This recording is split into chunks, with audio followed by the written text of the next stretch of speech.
bütün hər yandan axıb gedə bilər. Amma siz onun yavaş-yavaş çayın ağzını, arxın ağzını ha tərəfə, lapatkanın ağzı ilə torpağı cığır aça-aça hara döndərsəz ora gedəcək. Düzdürmü? O çayı uşaqlar düşünün. Bağban da sizsiniz, əlinizdə bel və o cığır açan sizsiniz. Siz cığır açacaqsınız, onlar artıq o axara düşüb gedəcəklər. Kimi çatdıra bildim sizə? İndi burada deyək ki, variantlar qoyubdur. A. Cavabları dostuna verməlidir. B. Dostuna öz biliyindən istifadə edərək imtahana hazırlamalıdır. C. Heç qarışmamalıdır. Sizcə? Yəqin ki, B olar da öyrətməlidir ki, bu sonra da yəni ki, bilik olaraq şagirdin beynində qalsın. Tamamilə doğrudur.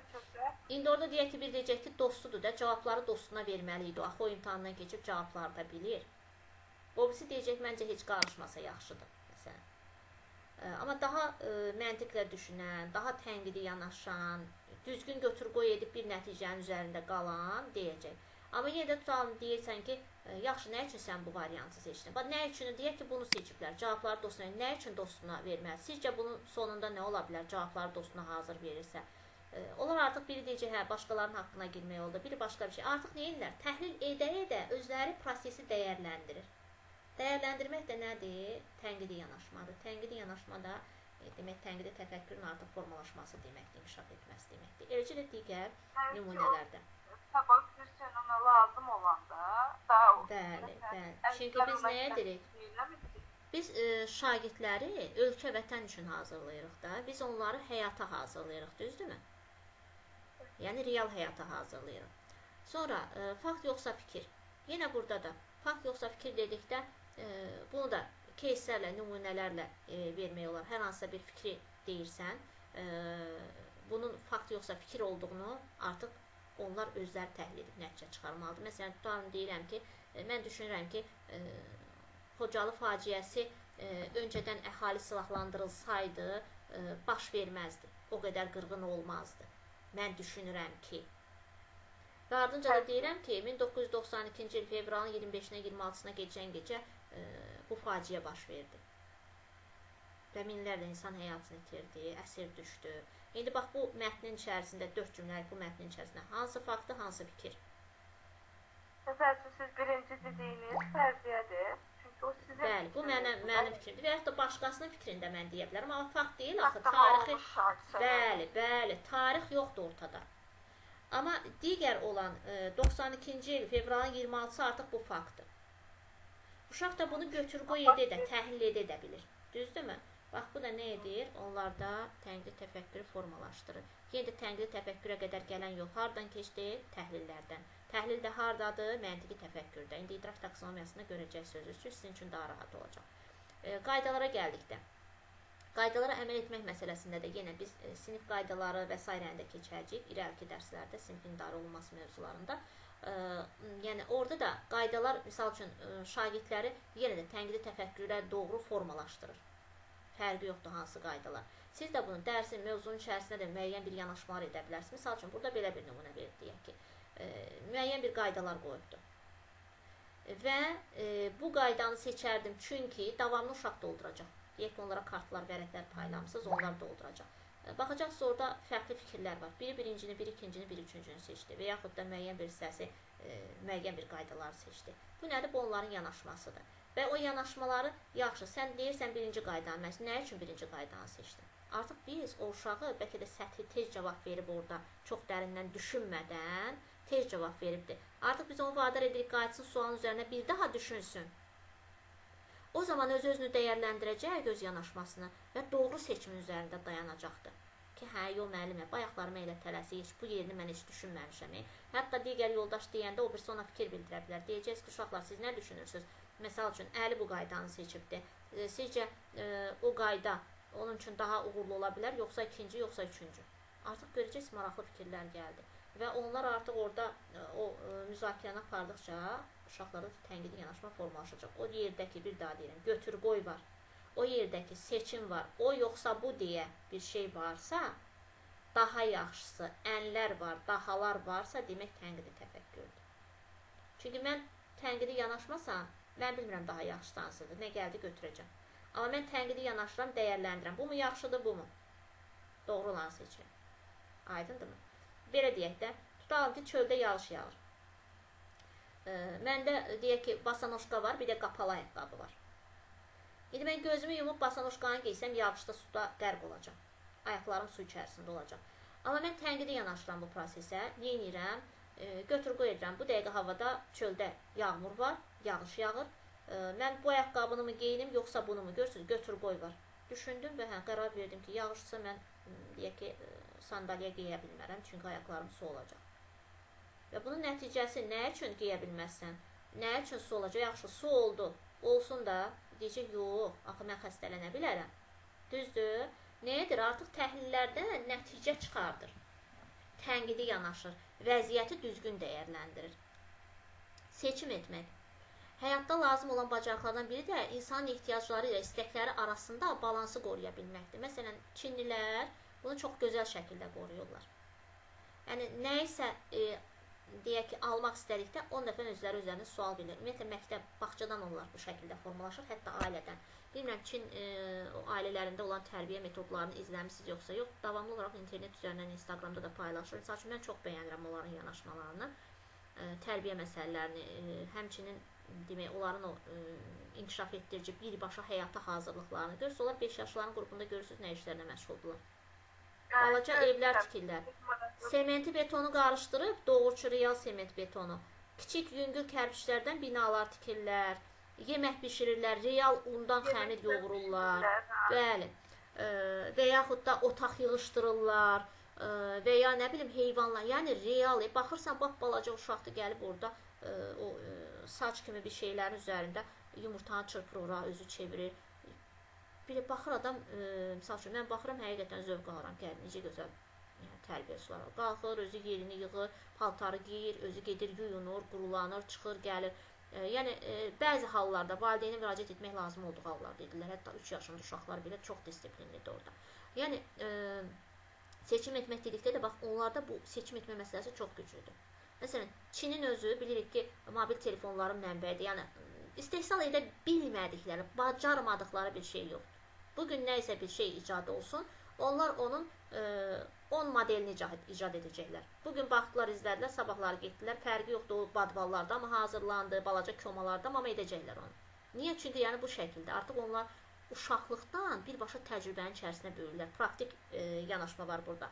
Yəni birbaşa özləri prosesin içərisində onu idarə edə öyrənirlər. Və seçim etmək dedikdə, misal üçün tutalım ki, bir uşağın bizdə necədir? Yox, uşağın ürəyi telefon istəyir, telefon alaq. Telefonu var, indi də planşet istəyir. Neyiniyib, xətrinə dəyməyəcəm, al. Yəni, bu mənə lazımdır. Laf milyonçu da olsam, bu lazım deyilsə, orada belə bir yanaşma yoxdur ki, yox, pulum var, alım, məsələsi yoxdur.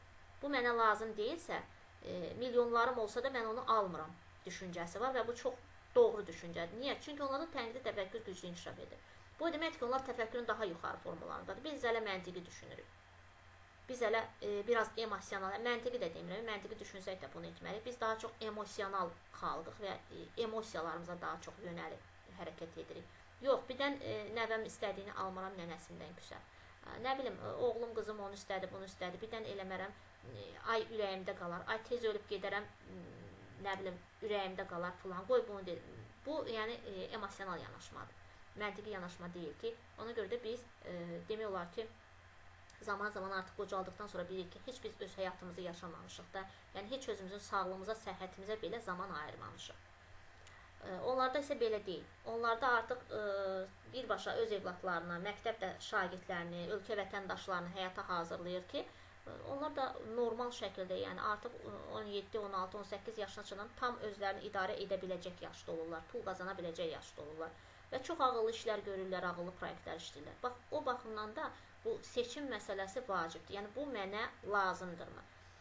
Bunu da necə formalaşdırmaq olar uşaqda? Düşünürəm ki, ehtiyacım var. Çünki, misal üçün, burada deyir ki, mobil telefon istifadəyə bizim ehtiyacımızdır, yoxsa istəyimiz. Düşünürəm ki, ehtiyacım var. Çünki 3 dənə fikir qoymalıdır bura. O çünkiləri doldurmalıdır. Çünkiləri doldurduqca bu mənə lazım olub-olmadığına qərar verirəm. Düşünürəm ki, istəyimdir. Çünki, yenə də, düşünürəm ki, istəyimdir, nə bilim, Instagrama baxacam, TikToka baxacam, nə bilim, iqra oynayacam və s. Düşünürəm ki, ehtiyacım var. Çünki, deyək ki, müəllimimlə, şagird yoldaşlarımla əməkdaşlıq etmək üçün ehtiyacım var. valideynlərimlə mən məktəbdən gedəndə gələndə əlaqə saxlayım, onlar narahat olmasın. Ehtiyacımdır hər hansısa bir Allah həmiş qəza, bir şey yolda kimsə qarşımı kəsdi və yaxud da təhlükə hiss etdimsə zəng etmək üçün. Belə ağıllı düşünmə bambaşqadır. Baxın, görürsünüz, deyir ki, düşünürəm ki, ehtiyacım var. O ehtiyacları düzgün dəyərlənmir. Yoxsa ehtiyacı götürüb uşaq yazırsa ki, ehtiyacım var, mən mütləq iqra oynamalıyam. Bu tənqid təfəkkürü inkişaf eləməyib də demək ki. Hələ biraz da üzərində işləmək lazımdır. Düşünürəm ki, istəyimi də yəni düzgün dəyərləndirməlidir. O istək məsələləri artıq deyək ki, qeyd etdiyim məsələlərdə, oyunlar falan. Sonra nə baş verərdi? Yenə də tənqid yanaşma. Misal üçün, tutan ki, günəş olmasaydı nə baş verərdi? Və yaxud dünyada içməli su tükənsəydi nələr olar? Bütün ağaçlar qırılsaydı nə baş verərdi? Məsələn. Bu tip demək, suallar da burada qoyulubdur ki, o da uşaqları düşünməyə vadar edir və müzakirələr zamanı onlarda tənqidi düşüncə formalaşır. Misal üçün, tutalım kimya dərsini aparırsınız. Mendeleyev cədvəlinin elementləri kəşf olunmasaydı nə baş verərdi sizcə? Və yaxud biologiyadan tutalım hər hansı. Biologiya o qədər maraqlı fəndir ki, yəni onun içərisində heç sayıb bitirmək mümkün olmayan qədər maraqlı suallar çıxarmaq olar. Fizika onun kimi, informatika onun kimi. Biologiyada çox çətin fəndir da müəllimə. Biologiyanı mən inarsız o qədər sevirəm ki, mən biologiyanı o qədər sevirəm ki. İndinin özündə belə mən istərsəniz biologiya, təbiət məni çəkir. Bir balaca da olsa bir vaxtım zamanım olan kimi nəyisə başlayıram qurdalamağa, araşdırmağa, nə bilim, dərman bitkiləridir və s. Qəliz məsələləri var, elə qəliz. İndi siz biraz lap da elmi tərəfinə girirsiniz, amma mən ümumiyyətlə də belə təbiəti sevirəm. Bəlkə də o baxımdan da bağlılığım biologiya. Yad planetlər üçün səyahət turu. Burada da demək senari veribdir. Yəni vacib deyilsiniz bu senarini verəsiniz. Yəni öz fənninizə uyğun bir senari qrup verə bilərsiniz. Məsəl üçün burada deyir ki, yer kürəsini ziyarət edən bir yad planetli gəlir kitabxanaya. Kitabxanada baxır, görür ki, orada müharibə haqqında kitablar var.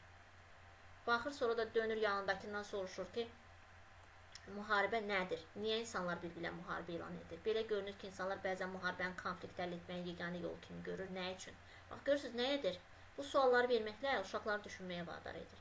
Yəni, siz də öz fənninizə uyğun, dediyim kimi, situasiyalar hazırlayıb uşaqlarınızı düşünməyə vadar edə bilərsiniz. Gəldik yaradıcı təfəkkürə. Yaradıcı təfəkkür, bu 9 nöqtə üsulunu sizlə etmişik, səhv etmirəmsə, eləmi? Etmişik. Kiminlə etmişik? Xeyr, müəllimə. Xeyr. Cəmilə müəllimə, sizlə keçən etmişik, səhv etmirəmsə. Etməklə, amma yadımdan çıxıb. Tamam. Bax, bu gördüyünüz 9 nöqtə var. Bu gördüyünüz 9 nöqtə var. Tez yanınızda bir qaralama varsa, onu çəkin 9 nöqtəni qaralamanızda. Ara məsafələr demək olar ki, eyni yaxınlıqda olsun da, bir aşağı, bir yuxarı olmasın. Yəni, eyni cərgədə olsun. Həm aşağıya, həm sağa doğru. 9 dənə nöqtəni. 3-3 hər cərgədə. Elə burada çəkəcəm sizin üçün.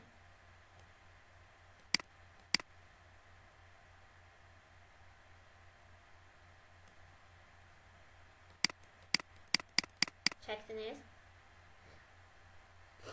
Deyir ki, 9 nöqtəni 4 düz xətlə elə birləşdirin ki, xətlər bütün nöqtələri birləşdirsin. Və bunu edərkən qeyri-standart düşünməlisiniz. Standart düşünsəniz, sərhədlərinizi parçalamasanız, yəni biz həmişə adətən alışmışıq, Sovet ideologiyası bizdə nəyi formalaşdırmışdı?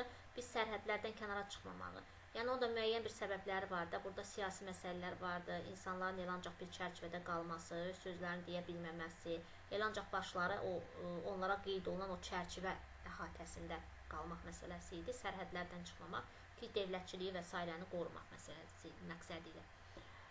Burada isə artıq müasir deyil, belə deyil, daha dərin düşüncələr, daha maraqlı, daha məntiqi təfəkkür, daha yaradıcı təfəkkür tələb edir ki, çünki görürsünüz artıq hansı əsrdə yaşayır, yapay zəkadır, dron əsridir, sonra pilotsuz təyyarələrdir, sürücüsüz maşınlardır, taksilər və s. Bunun üçün də biz şagirdləri də bu yönə yönəltməliyik, yəni onları sıxmalı deyilik. Amma çox təəssüf olsun ki, bəzi müəllimlər uşaqların fikirlərinin qarşısında elə fikirlər işlədirlər ki, bloklayırlar onların fikirlərini. Hətta bu başlayır evdən, ailədən. Uşaq sual verirsə, uşağın müəyyən bir yaş devri var da, 3 yaşından sonra 5 yaşına qədər dayanmadan həddindən çox suallar verir. 5 yaşından da 7 yaşına qədər müəyyən qədər sual verən olur uşaq. Demək, 5-6 yaşında da daha çox sonra əsasən də bunu belə daha abartılı şəkildə suallar gəlir uşaqdan 4-5 yaşlarında. 6 yaşın yarısına qədər təxminən. Bəzən valideyn də onları bloklayır, beyinlərini, təfəkkürlərini. Uşaq gəlir, sual verir, getdi, cavablandırdı və s. və yaxud da yönəltdi. Üçüncü də gəldi, deyir, o yorğun eysən mən, ay bala, sən nə qədər çox sual verirsən? Sən Allah çox danışan olma, ayıbdır, nə bilim, nə. Bu deməkdir ki, sizin evladınız çox ağıllıdır. Və onun verdiyi suallar onu göstərir ki, onun təfəkkürü güclüdür və inkişaf etməyə açıqdır, inkişafa açıqdır. Və demək, o məntiqi hissəni keçibdir, o getdikcə irəliyə gedir ki, bu suallar verir. Artıq onu düşündürən bir şeylər var. O bildikləri ilə qane olmadığı üçün bu suallar verir. Siz də onu yönəltməlisiniz. Siz də onu, demək, yavaş-yavaş, addım-addım irəli getməyini saxlamalısınız. Bax, bu şəkildə sən çox danışdın, çox sual verdin və yaxud get sonra gələrsən, başımı qatma, yeməyə bişirirəm və s. və s. Bu artıq uşağın, demək, təfəkkürünü bloklamış olursunuz. Və burada da söhbət nədən gedir? Məktəb mühitində, sinif mühitində də təəssüflər olsun ki, müəllimlərin bəzisi belə olur. Otur aşağı, mən də deyirəm, görəsən nə deyir. Uşağın yanlış, doğru verdiyi bütün cavablar qəbul olunmalıdır və istənilən halda o fikrin içərisindən bir fikri çıxardıb bizə lazım olan axara çevirə bilərik. Təəssüf ki, bunu etməyirik. Demək, burada nə deyir? Dedi ki, əlimizi götürmədən bu 9 nöqtədən 400 xətti ilə keçirməliyik ki, bütün nöqtələrdən keçmiş olsun. İndi təxmin edirəm, siz orada bir hörümçək doğru düzəltmişsiniz. Misal üçün, tam biriniz belə eləmişsiniz. 1, əlimizi götürmədən tutalım. 2, 3, 4. Ekran görünürmü?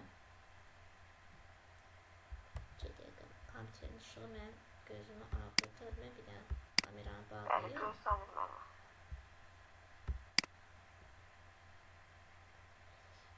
Demək, belə bir şey. Artıq 4'ü bitdi. Aha, ortadakı qaldı. Ortadakindən keçmədi. Düzdürmü? Haradasa az qala sizin əvəzdən deyim ki, belə bir hörümçək toru yaratmışsınız. Belə çəkmisiniz, deyək. Belə çəkmisiniz. Belə çəkmisiniz. 3, bir də belə çəkmisiniz. Aha, bu qaldı. Məsələn, ha tərəfə çevirsiniz. Kim bütün 4 dənə düz xətti 9 nöqtədən keçirə bilir? Mən keçirdim, amma bilmirəm, cüzdüm səhvdim. Tamam. Bu nədir? Mən dedim, bax, əgər belə deyək, ənənəvi olaraq düşünsəz, bu prosesi icra edə bilməyəcəksiniz. Mən nə dedim? Sərhədləri sındırın. Biz adətən alışmışıq ki, bax, indi mən keçirdirəm. Biraz xəttlər əyri düşə bilər, mouse'dan çəkmək çətin. Baxın, yox, əlimizi götürə bilmərik buradan. Baxın, 1, gördünüz, sərhəddi qırdım, keçdim.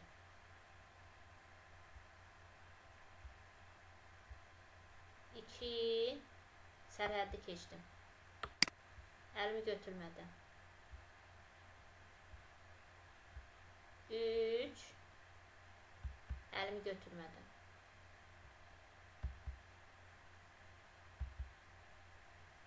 4, gördünüz? 4 düz xəttə əlimi götürmədən keçirə bildim. Bax, sizdə problem yaradan nədir? Yəni, bizim, belə deyək də, bizim zamanəmizdə insanların düşüncəsində, təfəkküründə olan yanaşma nədir? Bax, biz adətən alışmışıq ki, sərhədlərimiz, bax, budur. Buradan kənara çıxmamaq şərti ilə biz bu, demək, 9 nöqtədən, qırmızı ilə çəkdiyimi görürsünüz. Biz bu sərhədləri, mən dedim, parçalayın. Yəni, sərhəddən kənar düşünün. Yəni, yaradıcı təfəkkür elədi ki, misal üçün, yaradıcı təfəkkürlə düşünməyən insan heç vaxt drone yarada bilməzdi. Demək, artıq beynin o düşündüyü imkanlardan daha ötəsinə doğru gedir. Və bu zaman insanın xəyalları reallaşa bilir. Bu zaman yaradıcılıq ortaya çıxır. Gördünüz, sərhədlər bax, burada kəsildi, burada kəsildi, burada kəsildi, burada və burada. Sərhəddən kənara çıxdım və mənim ideyam alındı. İstədiyimi edə bildim. Aydındırmı? Bax, bu tip yanaşmalar, düzdür, uşaqlar məntiqi tənqidi yaradıcı təfəkkürləri güclüdür bizim devrə nisbətən. Amma yenə də şagirdləri bu yöndə formalaşdırsaq, onlarda bu yaradıcı təfəkkür lap pik nöqtəyə çatacaqdır. Yox, əgər biz uşaqları, yəni, belə deyək də, ənənəvi olduğu kimi ancaq sərhədlər daxilində düşünməyə vadar etsək, o zaman heç bir inkişafdan söhbət gedə bilməz. Aydındır mı, yəni nə deməkdir? Hətta mən deyirəm ki, bu 9 nöqtədən 3 düz xəttə keçirmək olar. Sizcə olar, olmaz. Olar, mən keçirdim. birinin, bir dairənin, məndə indi alınmayacaq belə, yenə də görüm alındıra bilər. Birinin üzərindən gəldi, toxundu, birinin ortasından keçdi, birinin ayağından. Getdi bu tərəfə. Buradan da gəldi yenə birinin başından, birinin dairənin ortasından, o birisinin ayağından keçdi, getdi o tərəfə, sərhədi sındırdım yenə, gördünüz. Bu birisi dairənin baş hissəsinə toxundu, o birisinin ortasından keçdi, bu birisinin də alt hissəsindən. Gördünüz, əlimi götürmədən 1, 2, 3 xətlə 9 nöqtədən keçirdim. Hətta bir düz xəttə keçirmək olar. Nə düşünürsünüz? Onlar olmaz. Sərhəddən kənar düşünək. Bir düz xəttə olar, olmaz. Məncə biri olmaz. Hə? Biri olmaz. Biri olmaz məncə, bir düz xəttlə. Olmaz. Gəlin görək, olar, olmaz. Bəlkə də olar. Düşünün ki, əlinizdə bir ağzı enli bir şotka var. O pol şotkaları kimi, belə ucu tüklü kraska şotkası kimi, amma enli olan bir şotka düşünün əlinizin altında. Və onu bu şəkildə buradan qoymusunuz, belə. Bu şotkanı da, bu da bunun, belə deyək də, biraz çəkdim bunu.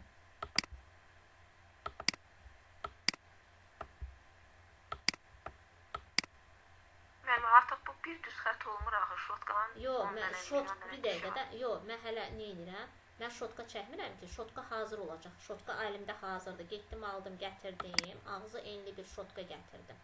Eləmi? Bu da bu şotkanın saçları, telləri. Bax, bunların biraz sərgəssiz olur, üzürü sayın. Gördünüz? Bax, şotkanı belə böyür üstə qoydum. Buradan da deyək bir qulpu var. Bir daha tutdum, bircə dəfə çəkdim. Və bu bircə dəfə çəkdikdə bir dəfə gedəcək də bu xətt, düzdür, bir düz xətt olacaq. Bax, bu gördüyümüz bir dəfə buradan elə çəkdiyimlə. Bu artıq axıra qədər elə belə gedəcək. Düzdür, bundan qalın edə bilmirəm mən, bunun özü qalınlıqdır. Amma bu bir dəfə belə keçdi də. Aydındır, bax, bu bircə dəfə belə tutduq, buradan sürüdük o yana. Və bütün nöqtələrdən keçdi. Düzdür, bax, bircə dəfə çəkdik. Bildiniz necə? Bu şotku bu yerindədir. Qulpundan tutduq, bircə dəfə sürüdük bu yana. Bildik, amma şotka məncə məntiqli bir fikir deyil. Yəni şotka bir halda taxta da keçirir. Baxın, biz lateral düşüncə deyirik də. Lateral düşüncə deyə bir şey var. Məsəl üçün, Amerikan təhsil sistemində bu yanaşma çox güclüdür və möhtəşəm nəticələr var o baxımdan. Necə də Avropa məktəblərinin digərlərində. Yəni, lateral düşüncədə inkar yoxdur. İnkar deyə bir şey yoxdur. Hər şeyin bir dəlili sübutu var. Aydındırmı? Belə deyək də, gəlin belə deyək. Mən bircə dəqiqə kameranı açım, sizə bu şəkildə göstərim. Bax, bu şotkadır. Bu şotkadır düşünün, eləmi? Bu şotkadır. Bu, bunun ağzının eynidir. 9 nöqtədən bircə dəfə mən tutdum. Yəni, bax, belə bir dəfə çəkdim də. Bu şotkanı bir dəfə belə çəkdim. Aydındır. Bircə dəfə çəkdim. Yəni, bir xətt edir də, yenə də bir xətt etmir. Bunu belə batırdıq kraskaya, bircə dəfə belə çəkdik. Bunun ağzının eyni qədər də yerdən bir dənə düz xətt getdi. İndi siz onu inkar edin ki, o bir dənə düz xətt deyil. Mən o 10 dəfə belə etmədim də. Düzdür, bir dəfə tutdum, bir dəfə çəkdim. Bir dəfə tutulub çəkilən xətt düz xəttdir. Müəllim, elə bil ki, bütün sahəni rəngləmək kimidir. Düz xətt üzrə sahəni bütün sahədə o endə də şotku yoxdur, amma istəsələr bu dəqiqə elə bir texnologiyalar var ki, mümkündür. Düzdürmü? Yəni, problemi müxtəlif yollarla yanaşıb həll eləmədi də bu. Yəni, bu o deməkdir ki, bu artıq yaradıcı, bəli, yaradıcı təfəkkür budur. Yəni, bu tip yanaşmalar yaradıcı təfəkkürü formalaşdırır. Bizim qoşulmayan yoldaşlar qoşuldu, Yeganə müəllimə qoşuldu, Fuad müəllim yoxdur hələ ki. Davam edək. Sonra, yaradıcı təfəkkür yenə də qeyd etdiyim kimi, yəni bu şəkildə yaranır. Uşaqları düşünməyə vadar edirik. Yaradıcılığa vadar edirik. Misal üçün, biz onlardan ənənəvi düşünüb nəyisə tapmalarını deyil də, biraz zaten onlar tənqidi təfəkkürə qədər qalxıb gəliblərsə, artıq yavaş-yavaş onlar o tənqidi təfəkkürə götür-qoy edirlər ki, tutalım ki, bu, belə deyək də, məsələn, tutalım ki, sadə bir misal deyim. Deyək ki, bundan öncə taxta pəncərələr mövcudu deyil. Və o səsi küyü buraxırdı, tozu buraxırdı. İndi plastik qapı pəncərələr mövcuddur və o səsi küyü buraxmır. Daha yüngüldür, daha rahatdır. Düzdür, biraz evdə hava oynaması məsələləri falan var. Amma yenə də insanlar artıq bu tələbdir də, devrin tələbdir. Hər birimiz deyək ki, taxta pəncərələri sökdürüb artıq plastik eləmişik. Yəni reallıq budur. Və bu nədir? Zaman-zaman bu pəncərə onsuz da var da, insanlar daha rahat və daha yaradıcı yanaşırlar prosesə. Sadəcə bundan öncə bu qədər bərli, bəzəkli mətbəx mebelləri modelləri var idimi? Demək olar standart bir şeylər vardı. Bundan öncə bu qədər maraqlı kafel modelləri var idimi müxtəlif ölçüdə? Standart eyni ölçü vardı Sovetin devrində və demək olar ki, oxşar bir-iki dənə rəng var idi. Bir-iki dənə də belə naxışdı, o da necə deyim, sadə bir naxışlarda qeyri-adi bir şeylər yox idi. İndi nəyə əl atsan, hətta adi telefonu kaburasına qədər o qədər yəni standartdan çıxmış qeyri-adi modellər düşünüb daşınar. Bundan əvvəl əgər sadəcə kaburanın özü idi, indi dalına qaş olanı var, nə bilim, biri yaradıcı yanaşıb barmağa taxılıb rahat hərləmək üçün, əli tam zanit eləməmək üçün, bir barmağa taxmaq üçün üzük kimi bir şeylər olur dalında, arxasında telefona. Belə bir şeylər. Yəni bunların hamısı yeni ideyalar, kəşflərdir. Götürək adi su kranlarını.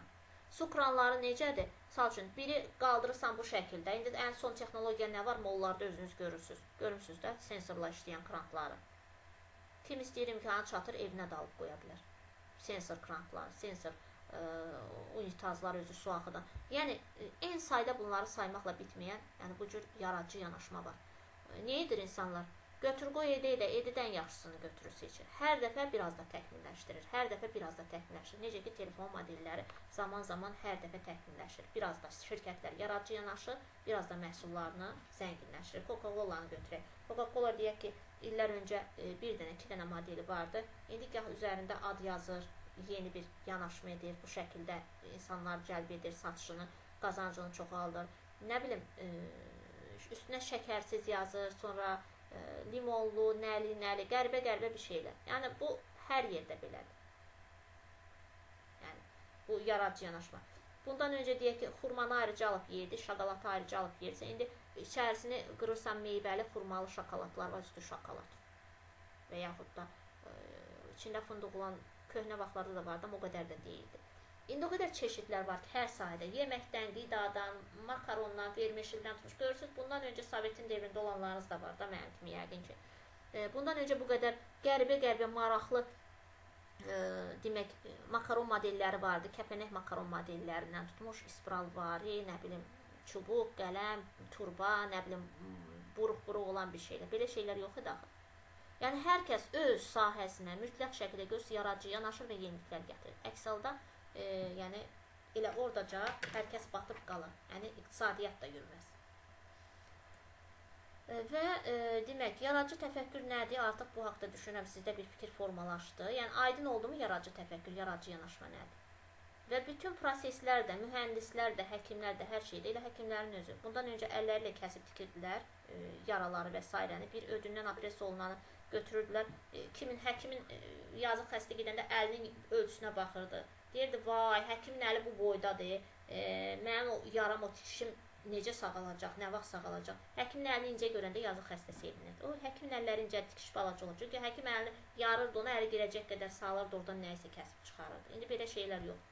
3 dənə deşik açır, birini göbəkdən salır, nədirsə çubuğun, birini öd olan hissədən, qaraciyərin aşağı hissəsindən, birini nə bilim digər qarnın bir nahiyəsindən. 3 deşikdə orada gedir, kameraya baxır, heç xəstənin üzünə baxmır. Kamerada baxa-baxa işləyir, oradan ödü kəsir də, yandırır da, yerini tikir də, içəridə çıxardır da. Bu nədir? Bunlar hamısı yaradıcı yanaşmadır da, düzdür. Hər sahədə bunlar olmasa, yəni irəliləyiş olmaz. Və bu irəliləyiş olmaz üçün o texnologiyaları kimlər hazırlayır? İnsanlar hazırlayır da, düzdür. Bu insanları da o ağıllılığa doğru aparan, yetişdirən kimlərdir? Sizcə? Kimlərdir? İnsanlardır da. Yox, bu prosesin kökündə hansı sahə dayanır? Mühəndislər, alim, bəli, müəllimlər və məktəb. Demək, bütün yük sizlərin, bizlərin çiyninə düşür. Yəni, ona görə də bu kurikulum, yəni bu yanaşmalar başlamalıdır hardan? Lap aşağıdan, məktəbə qədərdən, bağçadan. Düzdür? Məktəbə hazırlıq qruplarına. Oradan başlaya yuxarıya doğru getməlidir ki, bax, bu dediklərimiz olsun. Biz də telefon istehsal edək də, niyə etmirik? Sonra əlaqənin yaradılması. Əlaqənin yaradılması nədir? İnsan yaradıcı düşünəndə müxtəlif ideyalar arasında əlaqə tapmağı bacarır və əlaqəni problemin həlli üçün istifadə edir. Bax, bizim beynimizdə o qədər söz yığını, o qədər informasiyalar var ki, müxtəlif şəkillərdə. Amma biz bunu bəzən normal şəkildə işlədə bilmirik. Misal üçün, YouTube-da bir kanal var. Hətta mən onu bir bəyənmişəm də. Həm o mənə belə deyək, biraz sakitləşdirir. Mən o videolara baxanda həm özüm maraqlıyam o sahəyə, çünki uşaqlıqdan da özüm nədənsə, nəyisə düzəltməyə çalışmışam. Məsələn, o vaxt uşaq olanda mən indiki kimi deyildi, diş pastaları, indi kapron qablardadır diş pastaları. O vaxt dəmir qablar olurdu, bəlkə yadınıza gələr. Kimsə görüb o devirdə işlədibdim o dəmir diş pastalarının qablarını. Bax, mən onu diş pastası bitəndən sonra kəsirdim, o başını, ayağını tulluyordum, arasını qayçı ilə açırdım və mən ondan müxtəlif bəzək əşyaları düzəldirdim, əsasən də sırğalar düzəldirdim. Yəni, indi bizdə tullantılardan nələrsə düzəldir, amma o vaxtda belə bir şeylər vardı, çünki mənim dostlarımın içərisində də bir-iki nəfər beləsi var idi. Nə bilim, indiki o vaxtlar da belə banışlı bir şeylər var idi, yadımda deyil o nəyin bankaları idi, indi bu banışlı içkilər ki var, o vaxt da belə bir şeylər vardı. Məsəl üçün, o vaxt mənim yadımdadır, mənim atamın dostu ona hədiyyə eləmişdi, dostu özü elə şeylərin həvəskardı. Mən də ona baxdım, gətirdim, mən də o bankalardan tapdım, gətirdim, söktüm, qayçı ilə böldüm, belə balaca kreslo divan düzəltmişdim. Bəlkə siz də yadınıza gələr, kimsə belə bir şey görübsə, ortasına, nə bilim, pambıq qoydum, ondan sonra tərsinə çevirdin, ortası boş olurdu, oradan belə ayaqlar edirdim, bir tərəfini yuxarıya qaldırıb, o kreslonun arxasını və s. düzəldirdim. Sonra o vaxtlar belə bir şeylər moddaydı. Sabunların üzərinə iynələr düzürdük, səbət toxuyurduq, içərisinə xırda çiçəklər qoyurduq. Yadınızdadırmı? Sonra plastik qablar çıxandan sonra bu yaxın devirlərdə bir 8-10 il bundan qabağa doğru demək, o plastik qabları ortadan kəsib, belə qırçın-qırçın uzun-uzun edirdik. Onu da başına, nə bilim, kağızdanmı, ya nələrdənsə belə taxıb çiçək buketi kimi düzəldirdik. Yəni, bunlar nədir? Bunlar hamısı bu beyində, görəsən bundan nə edə bilərəm? Nə edirik? Yəni, əlaqələr yaradıq. Beynimizdə olan hazır informasiyalar, modellər və s. biraz da dərindən düşünəndə çox gözəl yaradışlar ortaya çıxara bilərik. Məsələn, tutalım ki, burada belə bir nümunə var.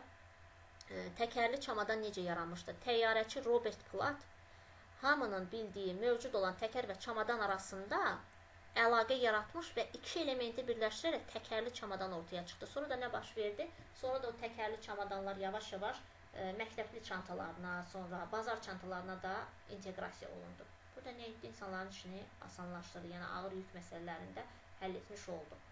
Sual vermək. Yaradıcılıq ümumi qəbul edilmiş yanaşmaya və fikrə qarşı çıxmağa şərait yaradır.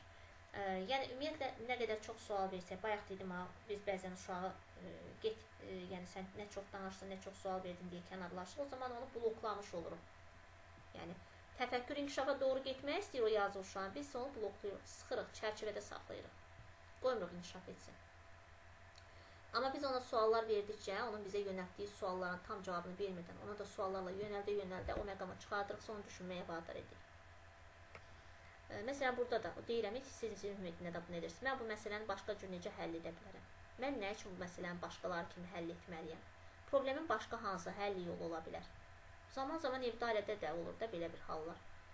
Məsələn, tutalım ki, əlinizin altında evdə heç kəs yoxdur, birdən krant da qırıldı və yaxud krantın altında nəysə su axıdan bir yer qırıldı. Nəysə bir şey edirsiniz də, gətirib o altına bir vannadan, vedrədən qoyub, sonra düşünürsünüz, yəni evdəkilər gələnə qədər, evin bəyi gələnə qədər və yaxud bir usta gələnə qədər mən nə isə eləməliyəm də, bu su qonşu yaxmasın, evi batırmasın və s. Anında tez düşünürsünüzmü?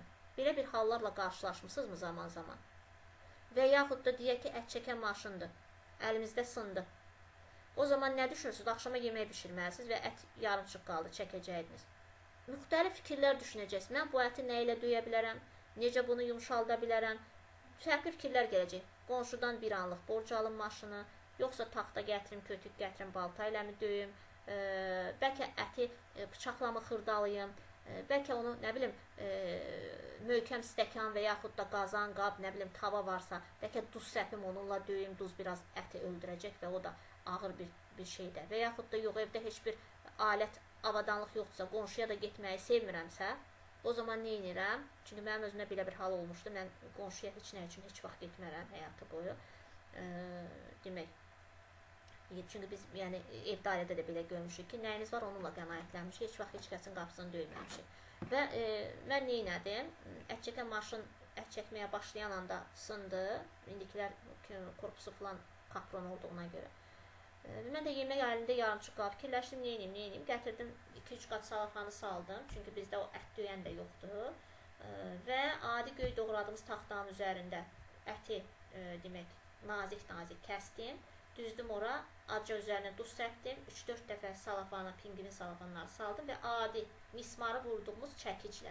Çünki o çəkic artıq çöl çəkicidir, ətə dəyməsin. Düzdür yudum, amma yenə də üstə salafan salıb, salafanın üstündən döydüm. O tərəfə çevirdim, bu tərəfə çevirdim, əti döydüm və alındım. Yəni ət tamamilə bayaqkindən da qəşəng oldu hətta. Yəni insan problemlə qarşılaşdığı anda nə baş verir? Məntiq güclü şəkildə işə düşür. Bu bizdən asılı deyil, yəni bizim daxili keyfiyyətimizdir, bir insani, yəni belə deyək də, şuurlu varlıq olduğumuzu göstərən bir əlamətdir ki, bax bu zaman biz daha dərindən düşüb, daha yaradıcı yanaşırıq prosesə. Təcrübə aparmaq. Yenə də biz göz yumulu deyək ki, elə deyək ki, hə bu iş alınacaq, bu belə olacaq. Biz zaman təcrübə aparırıq. Bunu nədən misal çəkə bilərəm sizə? Adi hər hansısa bir yeni bir qidanın hazırlanmasını öyrənirsiniz. Nə bilim, hər hansısa bir turşunu, mürəbbəni bişirmək və yaxud şirniyyatı, tortu bişirdikdə belə nə edirsiniz? İlk öncə onun üzərində bir təcrübə aparırsınız. Hətta deyirsiniz ki, bu qədər ərzaqı zayi etməyim. Hələ qoy bir balaca acına eləyim, görüm necə alınır, düzdür? Və bu sizdən risk tələb edir. Bu riski biz etməsək, o zaman biz irəli gedə bilməyəcəyik. Birincidə biraz alababat çıxanda sevinirik. Yavaş-yavaş alınır. Hə, indi deməli mən bunu biraz da yoxlayım. Hər dəfə nə olur? Biz təkmilləşirik. Doğrudurmu? Bax, şagirdləri də həyata hazırladıqda onlara hər hansısa bir təcrübə apardılar, hər hansısa bir tapşırığı həll etdilər, məsələn, misalı həll etdilər, bir yaxud səhnəcik göstərdilər, uğursuz alındı. Yəni, siz elə motivasiya verib, elə istiqamət verməlisiniz ki, onlar, yəni, anlasınlar ki, bu həyatda yanlışlar da ola bilər və bu yanlışlar bizi doğruya aparan ən gözəl yollardır və bizi daha da möhkəmləndirir, bizi daha çox dərs verir bizə və risk olmadan heç bir irəliləyiş olmaz. O zaman yaradıcı təfəkkür inkişaf edəcək. Müşahidə etmək. Biz tənqidi təfəkkürdə də bu məqama toxunmuşduq. Yəni, müşahidə etmək istənilən halda var, məntiqidən üzü bu yana doğru. Çünki biz müşahidə etməsək, məntiqi fikir bildirə bilməliyik. Müşahidə etməsək, biz düzgün təhlillər aparıb dəyərləndirmə edə bilərik, yəni tənqidi təfəkkürə çata bilmərik. Eləcə də yaradıcı düşünən insan ətraf aləmi insanları daima müşahidə edir. Məsələn, deyək ki, Türkiyə ilk olaraq dronları istehsal etdi. Türkiyə dron istehsalından sonra gördünüz, Azərbaycan üzərində də qənətlərini yazmışdı, İTİQOVA modelini istehsal etdi, başqa indi modellər istehsal edib.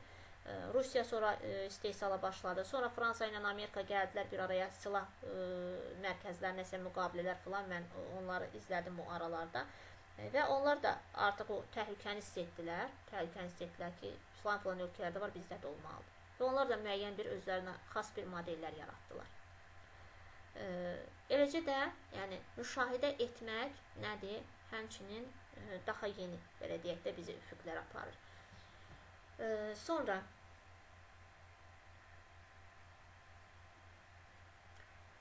səmərəli öyrənmə mühiti dedikdə də, səmərəli öyrənmə mühitini yenə də sizlər qurursunuz. Yəni, uşaqlar üçün hər cür sinif mühitinə imkanlar yaradırsınız. Söhbət ondan getmir ki, ola bilsin ki, elə bir məktəbdir ki, orada laboratoriya şəraiti yoxdur, varsa da avadanlıq yoxdur, avadanlıq varsa da maddələr çatışmır və s.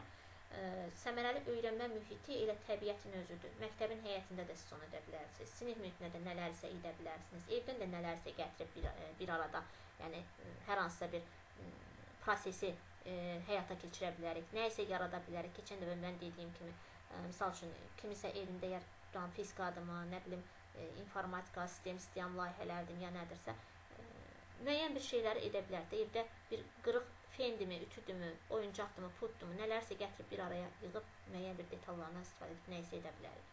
Bax, səmərəli öyrənmə mühiti budur. Yox, sən niyə evin qırıq ütüsünü gətirmirsən sinifə, götür apar, valideyni çağıracaq və s. Uşaq yaradıcı yanaşmaq istəyir. Deyir, ay müəllim, gəl sökək bunda nəyisə düzəldək. Uşaq birbaşa kreativ fikirlər verir. Müəllim deyir ki, bu uşaq məni dolu etdi. Yəni, bu cür yanaşmalar təəssüf ki, bəzi bu belə deyək, dünyanın inkişafını görməyənlər də var. Amma çox şükürlər olsun ki, onların da sayı demək olar ki, yavaş-yavaş azalır. Yaradıcı təfəkkürün tətbiqi və inkişaf etdirildiyi sinfin üstünlüyü bu cür ümumiləşdirə bilərik. Təbii ki, burada sözləri oxumağa ehtiyac yoxdur, artıq bəllidir də necə formalaşacaq. Uşaq yaradıcı yanaşacaq hər bir prosesə. Əgər siz bir dəfə, iki dəfə bu şəkildə yaradıcı dərslərinizi keçsəz, artıq növbəti dəfədə bütün müəllimin iş prosesi, belə deyək də, sıfır, ara-sıra göz atıb istiqamət verəcəksiniz. Davamlı göz atacaqsınız, amma ara-sıra istiqamət verəcəksiniz. O arxı doğru, əgər öz məcrasından çıxdısa, çay doğru yönə yönəldəcəksiniz. Bütün prosesi şagirdləriniz idarə edəcək. Layihə əsaslı məktəblərdə olduğu kimi ki, sırf onlar, məsələn, Amerikada, Türkiyənin özündə biz olanda orada məktəblərdə, universitetdə nələr gördük. Bizdə başlayırlar summativdən, bitirirlər summativdə, orada belə bir şeylər yoxdur. Konkret başlanğıcda bütün fənlər bir layihə qoyur ortaya, projelər qoyur ortaya və bu projelərlə gedirlər. Sentyabrdan başladı mı dərs? Sentyabrda tutan ki, biologiya bir proje qoydu ortaya. Suyun ekologiyasını araşdırıb, ilin birinci yarım ilin sonuna qədər bununla bağlı təhlillərimizi aparacağıq, bununla bağlı təkliflərimizi verəcəyik, bununla bağlı hər hansısa bir məhsulu ərsəyə gətirməliyik, bir prototipini də dövlətə, məktəbə, rəhbərliyə təqdim etməliyik. Və yaxud içməli su problemi. Yəni, orada çox maraqlıdır. Ona görə uşaq da yorulmur və bütün uşaqlarda ilə nə isə düzəltməyə çalışır, nə isə yaratmağa çalışır. Aydındırmı? Bax, sinifdə, sinif mühitində bu cür yaradıcı bir mühit yaratdıqda artıq o şagirdlərdə, yəni o təfəkkür formalaşır və bütün sinif öz-özünü idarə edəcək, hər dəfədə yaradıcılıqlar göstərib irəli gedəcək. Siz sadəcə mövzunu başlanğıcdan belə deyək, atacaqsınız ortaya. Artıq onlar onun haqqında bütün rəyləri, fikirləri verəcək. Düzdür, müəyyən hissələr var ki, sözünüz, izahlarınız da olacaqdır. Amma o qədər də deyil. Daha Sovetin devrindəki kimi, ənənəvidə olduğu kimi yorulmayacaqsınız. Davamlı mən danışım məsələsi olmayacaq. Bax, indi burada bizdə, əgər diqqət edilsə, Cəmilə müəllimə bizim keçən il təlimlərdə iştirak etdi. Müəyyən səbəblərdən dedikdə, Allah başatan versin, ana olacaqdı deyə məcburən, yəni bizim təlimlərdən yaran çıxardı. Amma müəyyən bir hissələrdə iştirak edib deyə gözü tez-tez o fikir bildirir, münasibət bildirir. Amma digərlərini susursunuz. Bu nədən irəli gəlir? Artıq o prosesləri keçibdir. Bax, onun o fikir bildirməsi, bəzən o deyirəm, kim istəyir testləri izah etsin, Cəmilə müəllimə götürür orada izah edir. Baxın, mən izah etmədim, artıq mənim işim yüngülləşdi. Cəmilə müəllim izah etdi. Düzdür? Sizdə də sinif mühitində doğru yönəltsəniz, yəni bu şəkildə bir şagirdləriniz olacaq sizin də. Aydındırmı? Bəlkə də Cəmilə müəllimə fərqinə varmırdı. Çox müdaxilə edirəm. Yox, mane olmursunuz. İzahlara daha da aydınlıq gətirirsiniz. Heç bir maneçilik yoxdur burada. İndi burada mən məcburam da digərlərinə görə də danışıram. Buyurun. Mən o 9 nəfərə qızlarıma verdim. Ağaları bacarmasa qızlar bacardı. Bacardı mı? Deyirəm də, indiki uşaqlar maşallah məntiqlidir. İndiki uşaqlar çox məntiqli, çox ağıllıdırlar. Ona görə də, baxın, o cür məntiqli uşaqlar indi fakt şahidi oldunuzda. Biz o yazıqları niyə bloklayaq məktəbdə, cəmaatın balalarını? Sonra, yaradıcı təfəkkürü inkişaf etdirmək üçün müəllim hansı texnikalardan istifadə edə bilər? Yenə də texnikalara biz dedik, o 9 nöqtə texnikası, digər yanaşma, başqa nə edə bilərik? Bu modeli, hansı modeli əlavə edərdiniz? Başqa bundan nələr hazırlamaq olar və s. Yəni, çox bir şeylər edə bilərsiniz. Və burada yenə də nümunələr veribdir. Beyin həmləsi, yəni düşündürməyə vadar etmək şagirdləri. Beyin həmləsi dedikdə biz iş üsullarında da bunu keçəcəyik.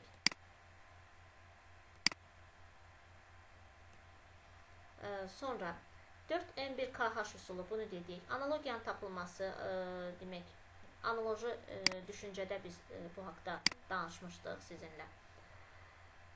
Sonra, oxşar fərqli cəhətlər. Təbii ki, burada da artıq analogiya dedikdən, misal üçün, keçən dəfə də Sovet müəllimsə dedim, məsələn, cırcırama ilə vertolyotun oxşarlığı analogiyasıdır. Təyyarə ilə quş bir-birinin deyək analogiyasıdır. Balıq və gəmi, balığın burnunu düşünün və gəminin burnunu düşünün. Sonra, əşyalardan qeyri-adi. Bəli, sağ olun, tamamilə doğrudur. Görsün necə uçur, necə gedir. Bütün bunların hər birisinin əsası var. Əşyaların qeyri-adi istifadəsi, bayaq elə dediyim ki, mənim özüm uşaq vaxtı dediyim kimi əşyalardan nələrsə düzəldirdim. İndiki uşaqlar da buna qadirdir. Baxırsınız, o YouTube-da olan bayaqları dediyim demək, kanal var ki, orada bu qəribə, yəni biz tulladığımız, istifadə etməyimiz bir şeylərdən o qədər gözəl bir şeylər ortaya çıxarırlar ki.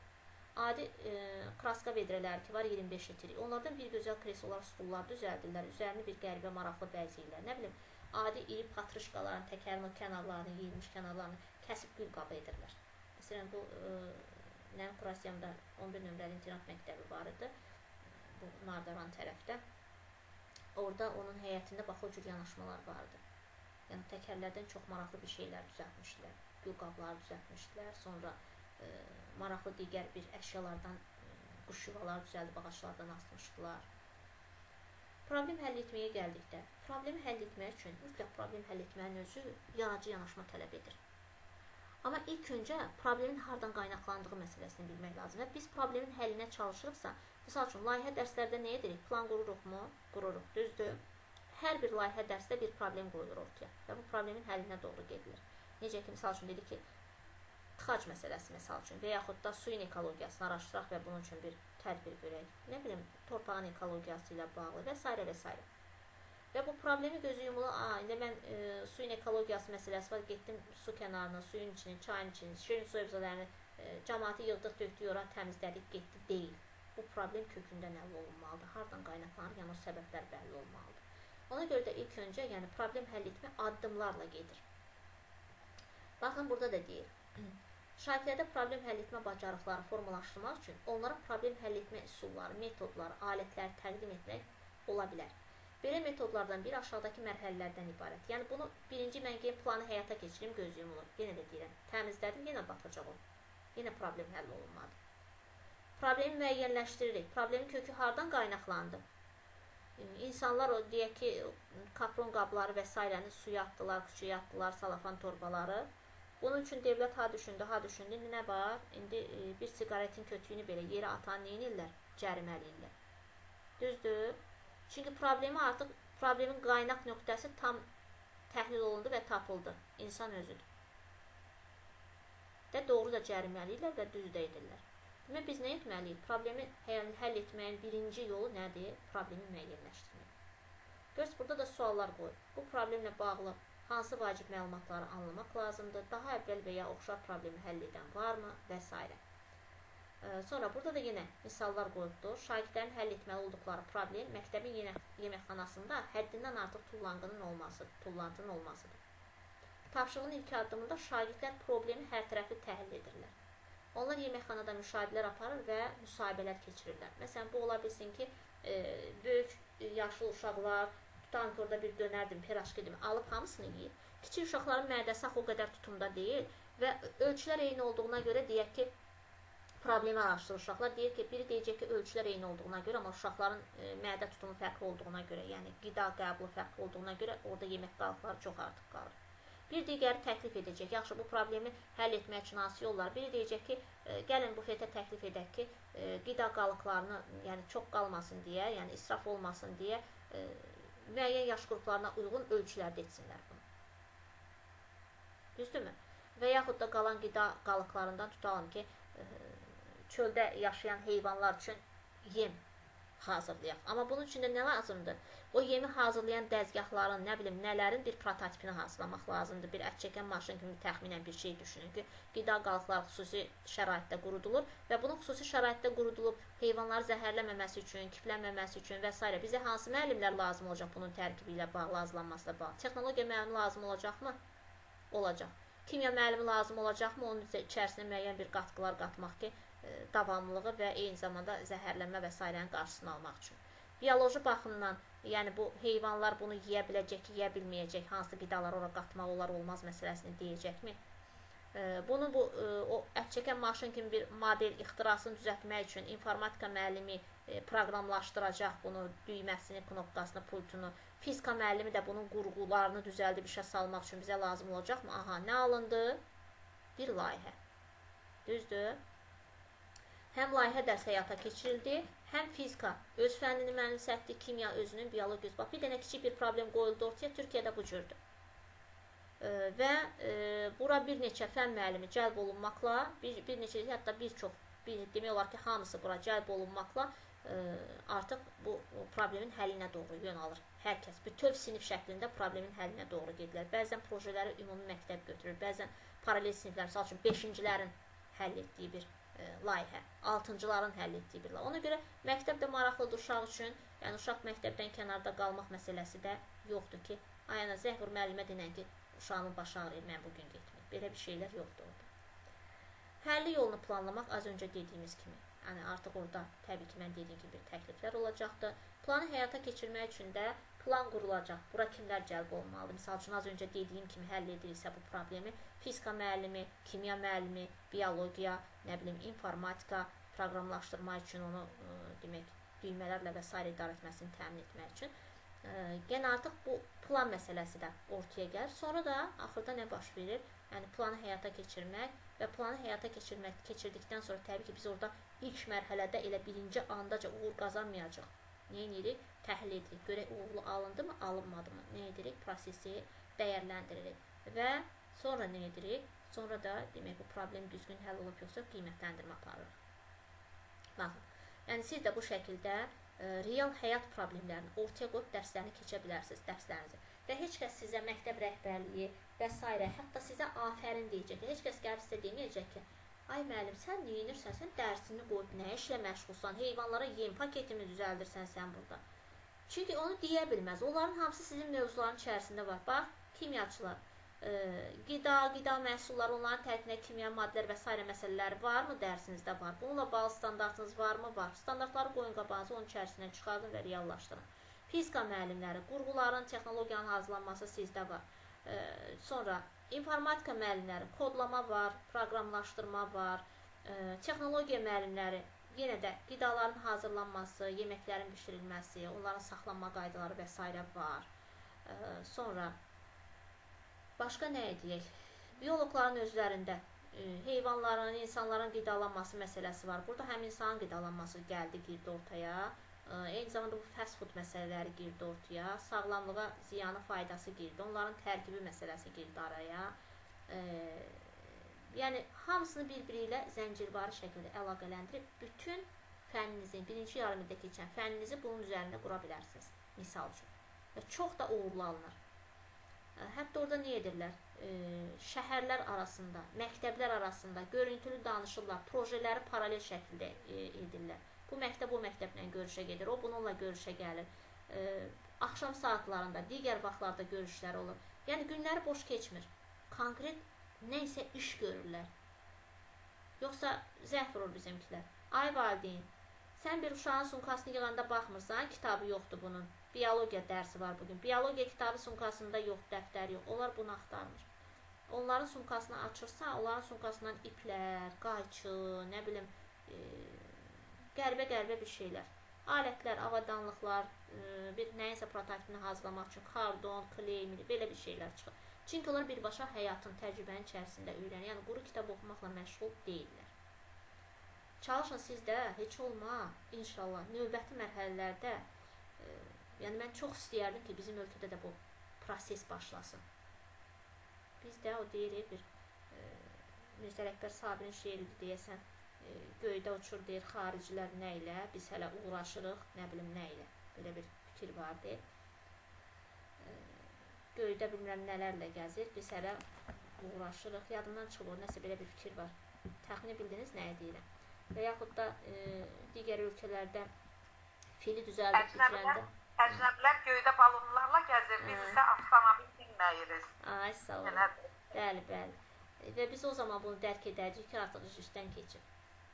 Ölkənin möhkəmliyi üçün, iqtisadiyyatdan, ümumiyyətlə, hərbinin, səhiyyən, bütün sahələrin möhkəmliyi üçün, yəni biz bu modeli götürməliyik mütləq şəkildə. Biz uşaqlarımızı, gələcəyinizi, əşləyirəm, bugün sabah ölüb gedəcəm məsələsi də deyil. Mən ölüb gedəcəm, evladım qalacaq, nəvəm qalacaq. Yəni, qoy sülh şəraitində yaşasınlar, əmin-aman torpaqda yaşasınlar. Biz də güclü dövlət olandan sonra baxmayın ki, kiçik dövlətik. Güclü iqtisadiyyatımız, güclü səhiyyəmiz olsa, güclü strategiyamız olsa, vallahi heç kəs bizə bata bilməz. Ən böyük ölkələr belə. İndi gəldik bilik və onun növlərinə. Tapşırıqların hazırlanmasında biliyin növlərinin tətbiqi. Ümumiyyətlə, bilik demək olar ki, elə bu tapşırıqların hazırlanması məqsədlə də xidmət edir. Çünki tapşırıqlar elə əsas bayaq da vurguladığımız kimi praktikanın içərisindən başlayır da, nə başlayırsa. Bilik nədir və hansı şərtlər ödəmək? Bilik ödəməlidir. Bilik öyrənmə, araşdırma, müşahidə nəticəsində əldə edilən, etibarlıq və düzgünlüyü güman edilməsi mümkün olan həqiqətlərə və prinsiplərə verilən ümumi ad kimi tərif edilir. Yəni, bilik yenə də idrakla, təfəkkürlə əlaqədardır. Yəni, başda, beyində, idrakda baş verən proseslərdən gedir söhbət. Burada da yenə göstərir. Deyir, bilik deyəndə nə nəzərdə tutulur? Şagirdin sualı düzgün cavablandırması həmin mövzunu bildiyindən xəbər verir. Bəlkə əzbərləyibdir, bəlkə hafizəyə, yaddaşa əsaslanıb. Əli deyib, bəli deyib, Lalə də onların ağzından götürüb, artıq əzbər bilir. Artıq bu fikir 3 dəfə səslənib, Lalə də tez əlini qaldırdı, bir dəfə də o deyildi. İndi bu nə deməkdir? Sizcə, Lalə həmin məzmunu mənimsəyibdir, yoxsa ola bilər ki, əzbərləyib də artıq onun hafizəsində, yaddaşında sadəcə belə deyək, o başında, beyində, sandığında mövcud olan faktoloji bilikdir, fikirdir sadəcə. Biz onunla uşağa deyə bilərik ki, bu biliklidir. Faktoloji da ola bilər, yəni uşaqların hazırlığı nədir? Bəli, bu faktolojidir. Bəli, hafizəyə əsaslanır. Amma mən buna dərindən sual versəm ki, yaxşı, sən bunu öz sözlərinlə ifadə et, Lalə, sən necə düşünürsən və s. uşaq çaşıb qalacaq. Əgər bunu sadəcə...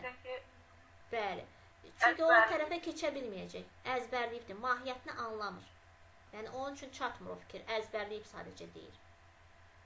Hansı fəndin tədris olmasına asılı olmayaraq, təhsilin başlı məqsədlərindən biri düzgün olduğu təsdiqlənmiş biliyin, nəzəri və praktik. Yəni, bilik tək ondan getmir, ənənəvdəki kimi. Çünki bizdə artıq bilik yönümlü deyil də, nəticə yönümlüdür proseslər, düzdürmü? Təhsildə. Bu prinsiplərdə də özünü göstərir. Və o baxımdan da, yəni nəzəri və praktik məsələləri, az öncə dediyim kimi, Lalə kimin ağzından götürüb əzbərlədiyini mi deyir, sadəcə söz olaraq deyir onu, yoxsa bunun həqiqətən nəzəri tərəfini bilir, öz sözlərlə ifadə edə bilər, anlamlı şəkildə mi dedi bunu? Yəni bunu gedib sabah mən tapşıranda təcrübədə praktik olaraq yerinə yetirə biləcəyim. Əgər bunlar varsa, bəli, artıq ona biz bilik deyə bilərik. Deyə bilərik, Lalə bu mövzunu, bu məzmunu bilir. Yox, əgər elə belə sadəcə əzbərləyib deyir ki, toplananların yerini dəyişdir, cəm dəyişmir, amma misalda məsələdə tətbiq edə bilmirsə, demək o, hafizə, yaddaş sadəcə kimin ağzından götürdüyü fikirlərdir. Və burada da ona görə deyir ki, biliyin etibarlı olması üçün müəyyən şərtlərə cavab verməsi lazımdır. Və burada da informasiyanın doğruluğu məsələsi var. Çünki hardan gəldi, nə gəldi, hamı ola bilsin 3-4 nəfər dedi, baxdı ki, müəllim heç nə demir. 5-ci uşaq da həmin fikir səsləndir, dəl qaldırıb. Düzdür, sonunda müəllim öz fikrini deyəcək. Bəlkə də daha yaxşı bilən uşaqlar bu haqda əsasları, dəlillər olan birisi varsa, o dəl qaldırıb deyəcək. Ona görə də informasiya məsələsi, yəni hamı deyirsə, mən də deyim, bu doğrudur, hamı deyirsə, doğrular məsələsi, bu nə olacaq? Artıq bu məntiq xətası olacaq həm də. Düzgün gəlinməmiş nəticə olur və bu bilik demək deyil. Biliyin əsaslandığı bir, belə deyək, yer olmalıdır. O bir, deyirlər ki, misal üçün, filan yerdən stat gətirilir, məsələn, tutalım ki. Və yaxud da Wikipediyada qoyulan məlumatlarda görürsünüz, müəyyən bir informasiyanın linkləri var. Yəni, ki, hardan bu stat gətirilir. O, cəmiyyət tərəfindən qəbul edilməkdir məntiq.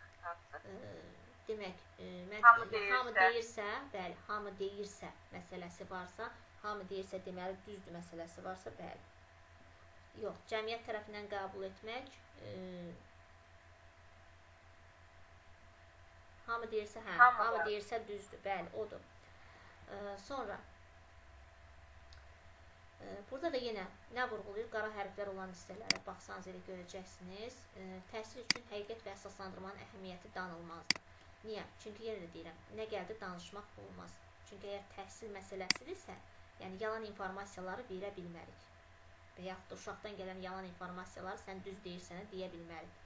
Yönləndirə bilərik, səhv demirik, səhv deyirsən. Amma deyir ki, hə, bax bu da maraqlı fikirdir. Amma bu sahəyə yox, daha çox bu sahəyə aiddir. Gəlin indi biz qaydaq öz araşdırmamıza və sənin dediyində gəl bir kənarda qeyd edək, sonra bunun üzərinə gələk. Görək bu bizə hara aparıb, hansı yola çıxaracaq.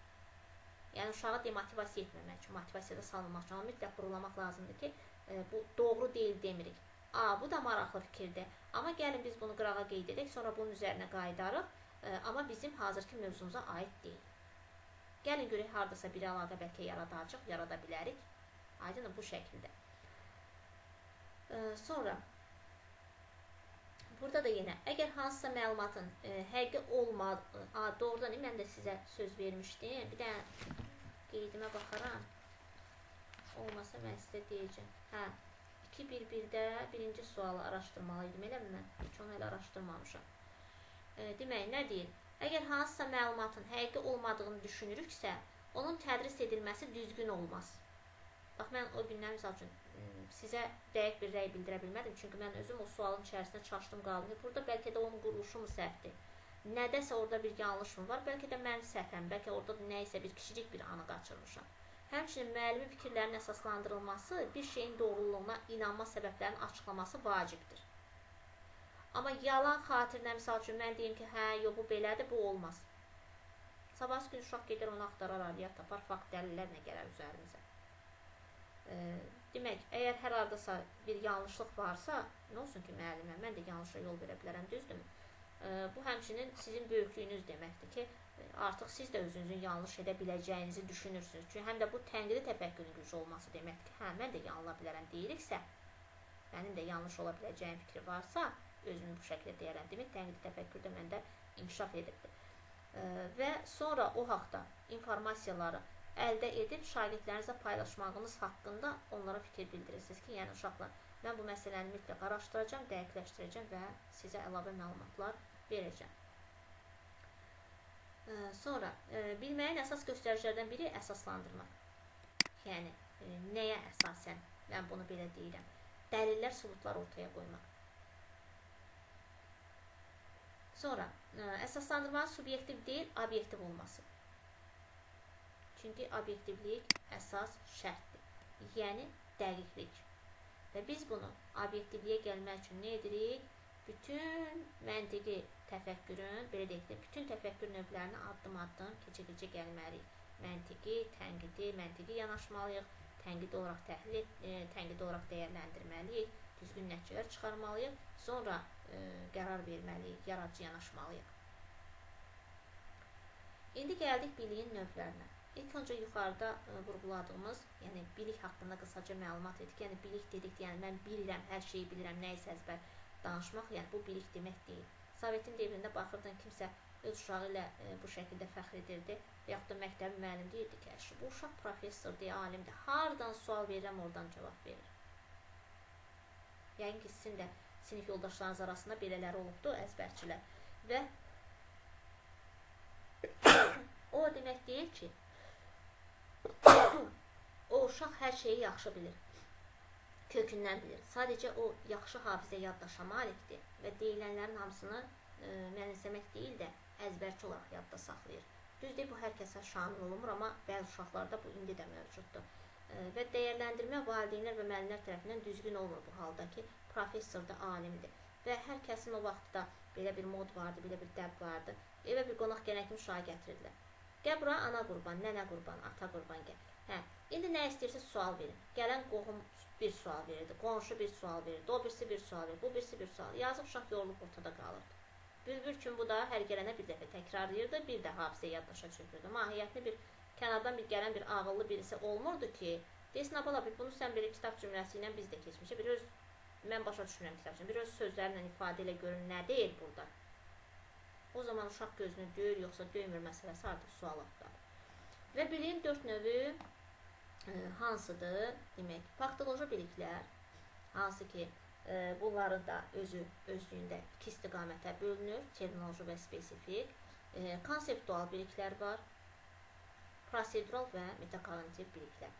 Yəni, ən aşağısı faktoloji, ən yuxarısı metakognitiv biliklərdir. Burada da mütləq şəkildə ardıcılığı gözləməlisiniz, mütləq. Çünki burada birinci mən götürüm proseduralı yazdım, sonra gəlim metakognitivi, sonra gedim faktolojini və digərini yazdım. Bu doğru deyil.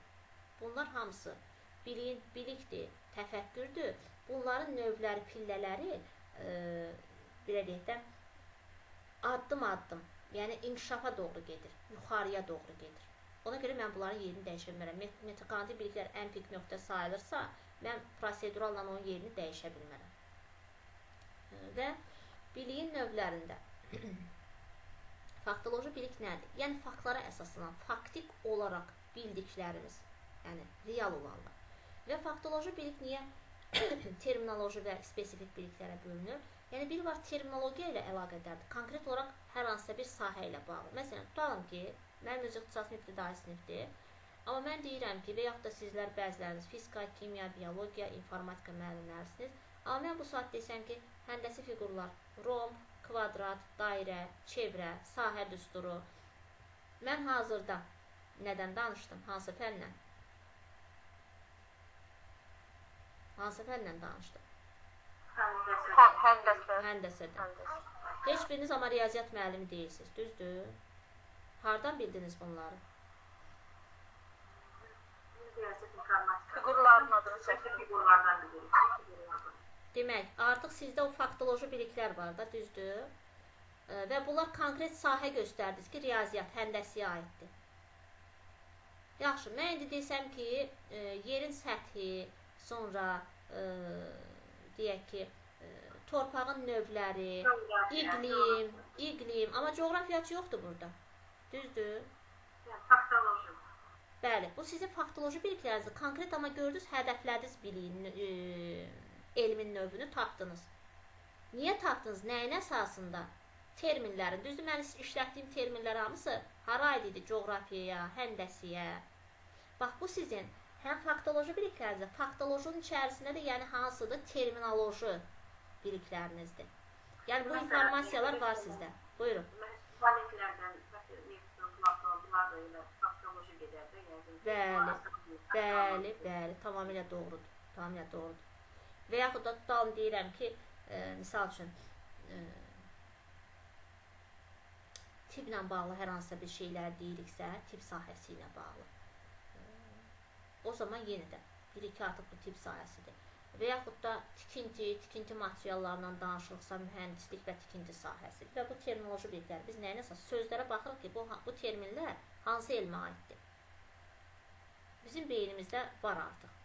Bunu biz bilirik. Baxın, dedik bilik, bilmək, bilik. Bunu bilirik, amma bu faktoloji bilikdir. Sadə, yəni sandığımızda olan bir şeylərdir. Ümumiyyətlə, insan 5 yaşına qədər bir ömür boyu topladığı informasiyanın 70%-nə, baxın ha, 70%-ni bunu alimlər müəyyənləşdirib ki, 5 yaşımıza qədər toplayırıq informasiyanı. Sadəcə fikir informasiya olaraq, dərindən elmi tərəfi deyirəm. Görün, biz 5 yaşına qədər 70%-i toplayırıq informasiyanın və sonra həyatımız boyunca o informasiyalardan istifadə edirik. O yerdə qalan 30%-i heç vaxt ömür vəfa etmir. Biz onu tamamlaya bilmirik. Çünki həm zaman devir getdikcə inkişaf edir, elm texnologiya inkişaf edir, yeniliklər və s. ard-arda gedir. Həm bu baxımdan tamamlaya bilmirik, həm də maksimum oradan o yana bir 5-10% öyrənərdik. Heç 90-a çatmamış ölüb gedirik. Yəni tamamlanmamış, yəni 90%-ə tamamlanmamış bizim biliklərimiz. 100% bilikli deyə bir şey yoxdur. Elmdə inkişaf varsa, yoxdur belə bir şey. Spesifik biliklər. Spesifik artıq, misal üçün, bayaq terminologiya, terminlər, müəyyən bir elm, peşə sayısına aid olan terminlərdən danışılırsa, spesifik bilik isə yer adıdır, yəni tarixi faktlardır, sonra konkret insanlardır, burada da qeyd olunubdur. Hadisə, yer, insanlar, tarix və s. aid olan informasiya. Burada çox spesifik, məsələn, bir hadisənin dəqiq baş vermə tarixi ki, misal üçün, bayaqlar ki, dedim ha,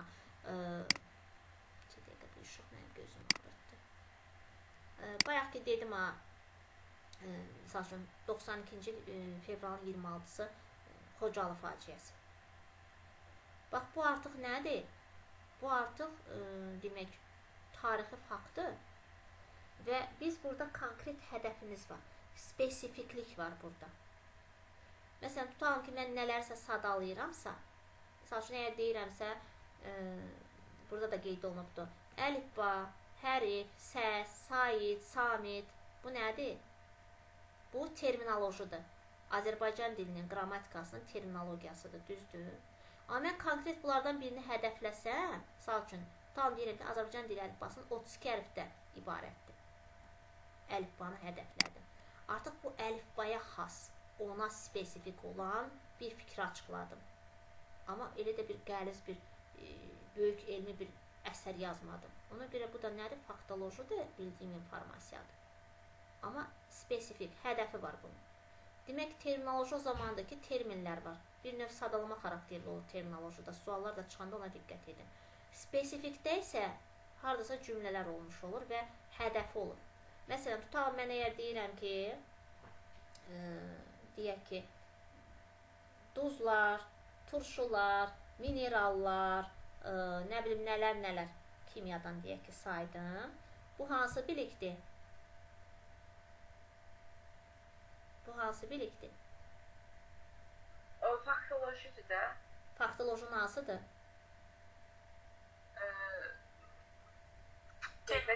Aysa o terminolojidir. Terminoloji. İndi deyirəm ki, bütün demək maddələr deyirsiniz. Nə deyirsiniz ona fizikada bilmirəm. Fizikada da var deyəsən bu. Yoxsa kimyadadır mı bilmirəm. Fizikada da var məncə. Bütün maddələrin deyək ki, tərkibində duzlar mövcuddur. Misal üçün, adi görürsünüz, qazanın bir balaca şirəsi gedəndə yük qoysan, sonra görsən, ağaq toçkalar var. O saat deyir ki, zəhərləmə verə bilər. Artıq dəmirin duzu çıxır. Və yaxud da daşlara diqqət edirsiniz, yağış dəyir, su dəyir, görürsünüz, ağ köpük kimi olur və yaxud da ağ ləkələr olur. İndi onu siz birbaşa özünüz elə o peşəyə sahiblərsiniz. Yəni, daşın tərkibində duz var, insanda var. Yəni, biz amma burada hədəflədik. Hədəfimiz varsa, demək, bu nə oldu işlətdiyim cümlə? Hansı bilik oldu? Bəli, bu artıq spesifik oldu. Aydındır mı?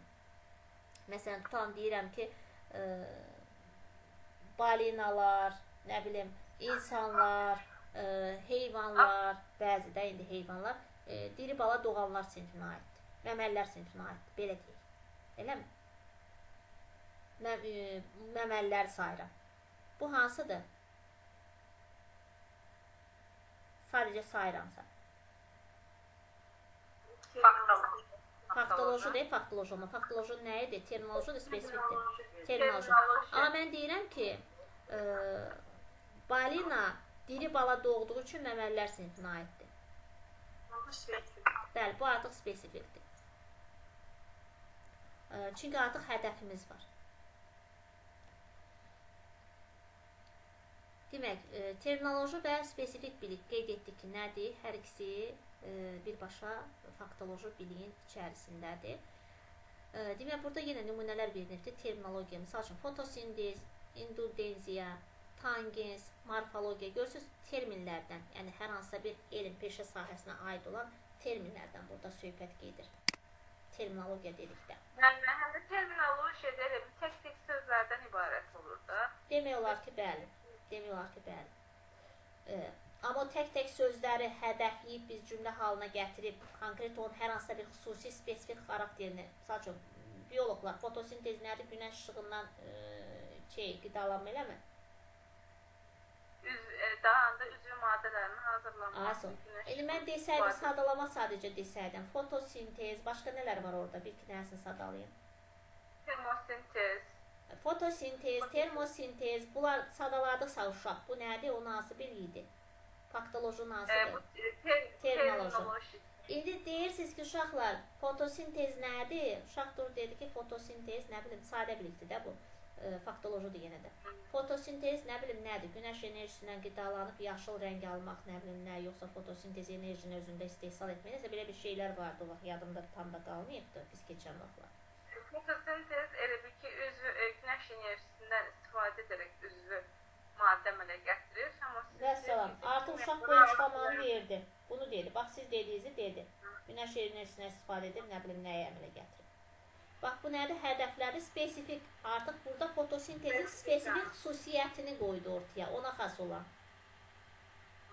Bu oldu hansı? Bu oldu spesifik. Hansı oldu? Çünki spesifik xüsusiyyətini bir daha xarakterini dedi onu. Müxtəlif sənət sahələrində, müəllimlik, rəssamlıq, mühasibatlıq və s. istifadə olunan ixtisas sözləri. Bunlar terminolojidir. Ədəbi cərəyanların xüsusiyyətləri. Yenə də sadalayırsa, amma bir dənəsini hədəfləyirsə, o artıq spesifikdir. İxtiralar və kəşflər haqqında faktlar. İxtiralar və kəşflər haqqında faktlar hansı olacaq? Terminoloji. Spesifik olacaq, sadalamayacaq. İxtisas və kəşflər haqqında fakt deyəcək. Ki, Mendeleyev filan ildə bu cədvəli kəşf edib. Spesifik. Demokratik idarə etməyin xüsusiyyəti. Misal üçün, mən tutam tarix dərsidir, xanlıqları sayıram. Quba xanlığı, Gəncə xanlığı, Bakı xanlığı, Şəki xanlığı, İndi mən artıq deyirəm ki, Gəncə xanlığı filan əsrdə mövcud olub. Spesifik. Bəli.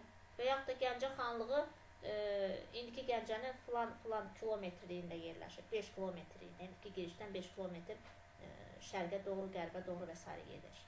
Bu artıq spesifikdir. Yer adıdır, insan haqqında məlumatdır. Yer adı yox, yer haqqında, insan, tarixi faktlar və s. Yəni, hədəfimiz varsa spesifikdir. Demokratik idarə etmənin xüsusiyyətləri. Deyək ki, xüsusiyyətləri sadalayıramsa bu terminolojidir, amma konkret birinin üzərində dayandımsa, bu artıq demək spesifikdir. Məsələn, tutalım ki, deyirəm, demokratik var, idarə etmə, kommunist var, sonra nədir? Sosialist var, demokratik var, sonra bir də dini idarə etmə var, nəydi onun adı? Deyək ki, monarxiya var. Amma mən durub deyirəm ki, monarxiya idarə etməsi filan deməkdir. Bu artıq spesifikdir, hədəfim var və cümləmi tamamladım ki, alkalların fiziki və kimyəvi xüsusiyyətləri sadalayırsa terminolojidir, birinin üzərində hədəfləyib açıqlamasını bir balaca verirsə, bu artıq spesifik bilik sayılır. Və digər bir biliyin növü hansıdır? Konseptual bilik.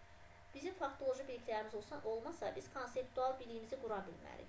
Faktoloji biliklər düşünün, sandığınızda olan parça qoymusunuz ora, ipəyiniz var, astarınız var, onun düyməsi var, iynəsi var, sapı var o sandığın içərisində, sepi var, nə bilim, klevoy, hər bir şey var sandığınızın içərisində. Bu faktolojidir. Sadalis, bu da var. Artıq konseptualda siz bunları bir araya gətirirsiniz, parçanı qoyursunuz qabağınıza, astarı qoyursunuz, sepi, muncuğu, iynəni, düyməni ki, fikirləşirsiniz, bunlar arasında necə əlaqə qura bilərəm?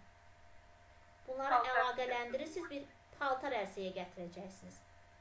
Bunları bu anda əlaqələndirməni, sandıqda olanda oldu faktoloji, sandıqdan çıxarıb qarşınıza qoyub qruplaşdırırsınız. Muncuq və düyməni bir tərəfə qoydunuz, iynəni, sapı bir tərəfə qoydunuz, parçanı bir tərəfə qoydunuz, astarı bir, yəni bunları artıq kateqoriyalara ayırdınız. Sonra onların içərisində seçib artıq piçik tikməyə başlayacaqsınız, praktik olaraq, praktikaya keçəcək. Artıq olacaq prosedural, çünki prosesin içərisinə keçəcək. Artıq proses başladı paltar tikməsi. Aydındır mı? Və sonra o da biraz yaradıcı yanaşdınız, paltar tikiləndən sonra qeyri-adi dizayn verdiniz. Yaxasına da bir qəribə bir gül düzəltdiniz. Bir xarı bir modeli qoydunuz o donun yaxasına. Ətəklərinə donun kimi, nələrsə qəribə bir şeylər. Bu artıq metakognitv oldu. Paltar biçildi, tikildi, proseduralda proses getdi. Hazırdır, belə də geymək olar. Amma yaradıcı yanaşıb metakognitv bilikləri ortaya qoymaq biraz da əlavə dizayn və s. demək. Bax, siz də dərslərinizdə faktoloji biliklərlə gəlirsiniz da uşaq məktəbə. Siz onlarda o beyinlərində başlarında olanları birləşdirirsiniz, onlar arasında əlaqələr qoyub. Necə ki, mətbəxə bəzən girirsiniz, ərzin atlı olan ərzaqlara baxırsınız, yığırsınız bir araya düşünürsünüz. Mən bundan nə düzəldim? Biraz da bu axşama fərqli bir yemək qoyum süfrəyə. Evdəkilər də biraz heyrətləndirək, maraqlı olsun, hər gün yeməsinlər. Yəni, adi görürsünüz, hər gün işlətdiyimiz ərzaqlardan bəzən qeyri-adi bir şeylər qoyuruq ortaya. Aydındır mı? Bax, bu artıq konseptual. Konseptualda nə var deməli? Konseptual bilik kateqoriya, təsnifat, prinsip, ümumiləşdirmə, nəzəriyyə, model strukturlar, həmçinin onlar arasındakı əlaqəni göstərən daha mürəkkəb bilik deməkdir. Amma o qədər də mürəkkəb deyil. Yəni, faktolojiya baxanda nisbətən mürəkkəbdir. Həmçinin artıq konseptualda anlama var. Uşaq burada anlayır. Anlamasa dediyim kimi əlaqələr yarada bilməz, qura bilməz. Konseptual bilik bir növ əlimizdə olan faktoloji biliklər arasında az öncə dediyimiz kimi o sandıq məsələsi. Əlaqə yarada bilməyimizdir. Terminologiya və spesifik faktlarla, faktoloji biliklə müqayisədə bir növ daha geniş və mücərrətdir. Bayaq sadalama vardı, hədəf vardı. Konseptualda artıq onlar arasında əlaqələri qururuq. Və burada da bununla bağlı bir nümunə verilib, səhv etmirəmsə. Konseptual bilik 2 və daha artıq deklarativ biliyin, yəni deklarativ dedikdə faktolojidən gedir söhbət, müqayisəsi, ümumiləşdirməsi nəticəsində formalaşır. Bu bilik nə üçün sualına cavab verən bilikdir. Məsələn, şagirdin fəsillər nə üçün yaranır sualı. Misal üçün, əgər mən sual verəm ki, uşaqlar, fəsilləri kim sadalayar? uşaq fəsilləri sadaladı tutalım ki, və yaxud da hansı fəsillər, neçə fəsil var, hamı əzbərdən deyəcək 4 fəsil. Hansıdır? Yaz, yay, payız, qış. Bu hansı bilikdir? Faktoloji. Amma var da sandığında artıq bu informasiyalar var. Düzdür? Faktoloji bilikləri uşağın var. İndi mən deyirəm ki, fəsillər nə üçün yaranır? İndi bunu artıq biraz da dərin düşünmə tələb edir uşaqdan, düzdürmü? Məsələn, tutalım siz Mendeleyev cədvəlində arasında bir elementlər deyirsiniz ki, kimi o elementləri sadalayarsa, kim turşuları sadalayar, kim tuzları sadalayar və yaxud da kim sürünənlər sinifinə aid nümunələr deyər. Uşaqlar durdu, dedilər. Sizcə, deyək ki, koramal nə üçün kərtənkələ sinifinə aid? Yoxsa necəsə orada belə, yoxsa kərtənkələ sürünənlərə aid, yoxsa koramal kərtənkələyə aid? Nəsə belə bir şey var da sizdə, eləmi? Biyologlar. Koramal deyirsiniz də, koramal pulcuklular dəstəsinə də sürünənlərə. Yəni ilanlar deyil də, koramal ilan deyil. Düzdürmü? Yox, kərtənkələdir. Ay, sağ olun, kərtənkələr. İndi siz uşaq sadaladı, tutalım. Və deyirsiniz, yaxşı uşaqlar, sizcə nə üçün koramala biz hamımız görəndə ilan deyirik, amma necə olur ki, həm də kərtənkələ oldu, amma ilan deyilmiş sən demə. Bunun bir səbəbi var da, varmı? Var. Bunu da açıqlamalıdır mı? Ay, sağ ol. Ayaqları nəyəsə uğrayıb, nəsə belə-belə deyək ki, gəlib indi ilan şəklinə düşür. Və bu baxımdan da artıq uşaqlar biraz da dərindən düşünəcək. Sualı siz dərinləşdirdikcə onların biliklərini dərinləşdirirsiniz, biliklərini inkişaf aparırsınız, düşüncələrini dərinləşdirirsiniz. Aydındırmı? Bu cür suallarla siz onları daha dərin düşünməyə vadar edirsiniz. O zaman nə etməlidir? O artıq bu ilanlar, kərtənkələlər, nə bilim, sürünənlər arasında əlaqələr qurmağa çalışacaq. Beynində götür-qoy edəcək, bildikləri, bilmədikləri nələr varsa, bir-birləri əlaqəsini qurmağa çalışacaq. Ki, görüm yaxşı, bu necə ola bilər? Sonra nə baş verəcək? Fikirlər irəli sürəcək. Aydındırmı? Bax, konseptual bilik budur. Və yaxud da informatikanı götürək. Deyək ki, informatikadan uşaqlara deyirsiniz ki, uşaqlar, demək, portativ qurğular hansıdır və yaxud da kompüterin əsas qurğuları hansıdır, köməkçi qurğular hansıdır. Uşaqlar sadalayır. Bu faktoloji biliklərdir. Əgər konkret olaraq nəyisə hədəfləyirsinizsə ki, yaxşı, daimi yaddaş qurğusu, nə üçün biz ona daimi yaddaş qurğusu deyil? Bu artıq spesifik olacaq. Onun haqqında ona hədəflədiyi məlumatı verəcək. İndi biz tutan deyirik ki, yaxşı, uşaqlar, gəlin görək, bizim əlimizin altında əgər printer və s. yoxdursa və biz sənədi çap etmək istəyiriksə, sizcə bunu hansı yollardan istifadə edə bilər və yaxud da fərqli bir suallar da ola bilər. Artıq o düşünəcək, biraz da dərin düşünməyə başlayacaq ki, bu beyində olan fikirlər arasında bir əlaqə qurmağa çalışsın və yaxud da deyək ki, hansı sənədlər, hansı faylları tanısın, dedi Word, Doc, sonra Excel, nə bilim, PPT və s. PowerPoint faylları sayır, faylların tipini sayır. Amma siz indi ona desəniz ki, uşaqlar, sənəd, misal üçün, bu sənəd necə işlənir, deyək ki, onu da deyəcək. Etmiş sənədi sizcə necə bərpa etmək olur? Artıq o başlayacaq beyində düşünməyə. Sənəd itəndə hara düşə bilər? Beynində düşünəcək. Zibil qabında ola bilər, nə bilim, filan diskdə saxlanılmış ola bilər, filan yaddaşın filan yerində ola bilər. Artıq o əlaqələri beyində qurdusa, oraları gedib arayacaq, axtaracaq. Çünki o bilir artıq onlar, o informasiyalar var idi onda. Amma onların arasında bir əlaqələr qurub və yaxud da sənədin bərpasına çalışırsa, bu artıq konseptual biliklərdir. Aydındırmı? Və yaxud da fizika da var, eləmi burada? Fizika müəllimi var burada. Yeganə müəllimə informatikadır. Zərəngiz müəllimə, sizdə nə idi? Məndə kimyadır. Zərəngiz müəllimədə kimyadır. Sonra, yəni deyirəm, hər hansısa bir fənnə misal demirəmsə, mənə tez məlumat verir ki, mən sizin fənnə də ona görə çalışıram, hər birinizin fənninə toxunum ki, yəni sinir mühitində bu necə baş verir, bu proses. Hansı fənnə toxunmadım, kimə qaranlıq qaldı bu məqam? Necə kimyanı dedim, biologiyanı dedim, informatikanı dedim, fizikanı deyəsən demədim, fizika. Fizika var burada. Məndə fizikadan olur. Bəli. Fizika var, tamam. Fizikanı deyək. Məsələn, tutalım ki, fizikadan da. Deyək ki, ampermetr, voltmetr, nə bilim nə, bunlar nəyə aiddir? ölçü cihazlardır. Ölçü cihazları. Ampermetr cəryan şiddətini ölçür, voltmetr gərginliyi. Tamam. Ölçü cihazları. Bunlar ölçü cihazları deyək. Bunlar sadalayırsa bu faktoloji bilikdir. Uşaq. Amma deyirsə, bax, indi siz dediyiniz kimi, artıq o, mən sadaladım, mən faktolojinin terminolojisində oldum. Siz spesifiki dediniz. Siz dediniz ki, ampermetr planşe ölçür, cəryanı ölçür. Yox, voltmetr cəryanı ölçür, eləmi? Ampermetr gərginliyi. Düzdür? Siz artıq spesifik hədəflərdiniz. Bax, şagird deyirsiniz. Ampermetr cəryan şiddətini, voltmetr gərginliyi. Ay, sağ olun.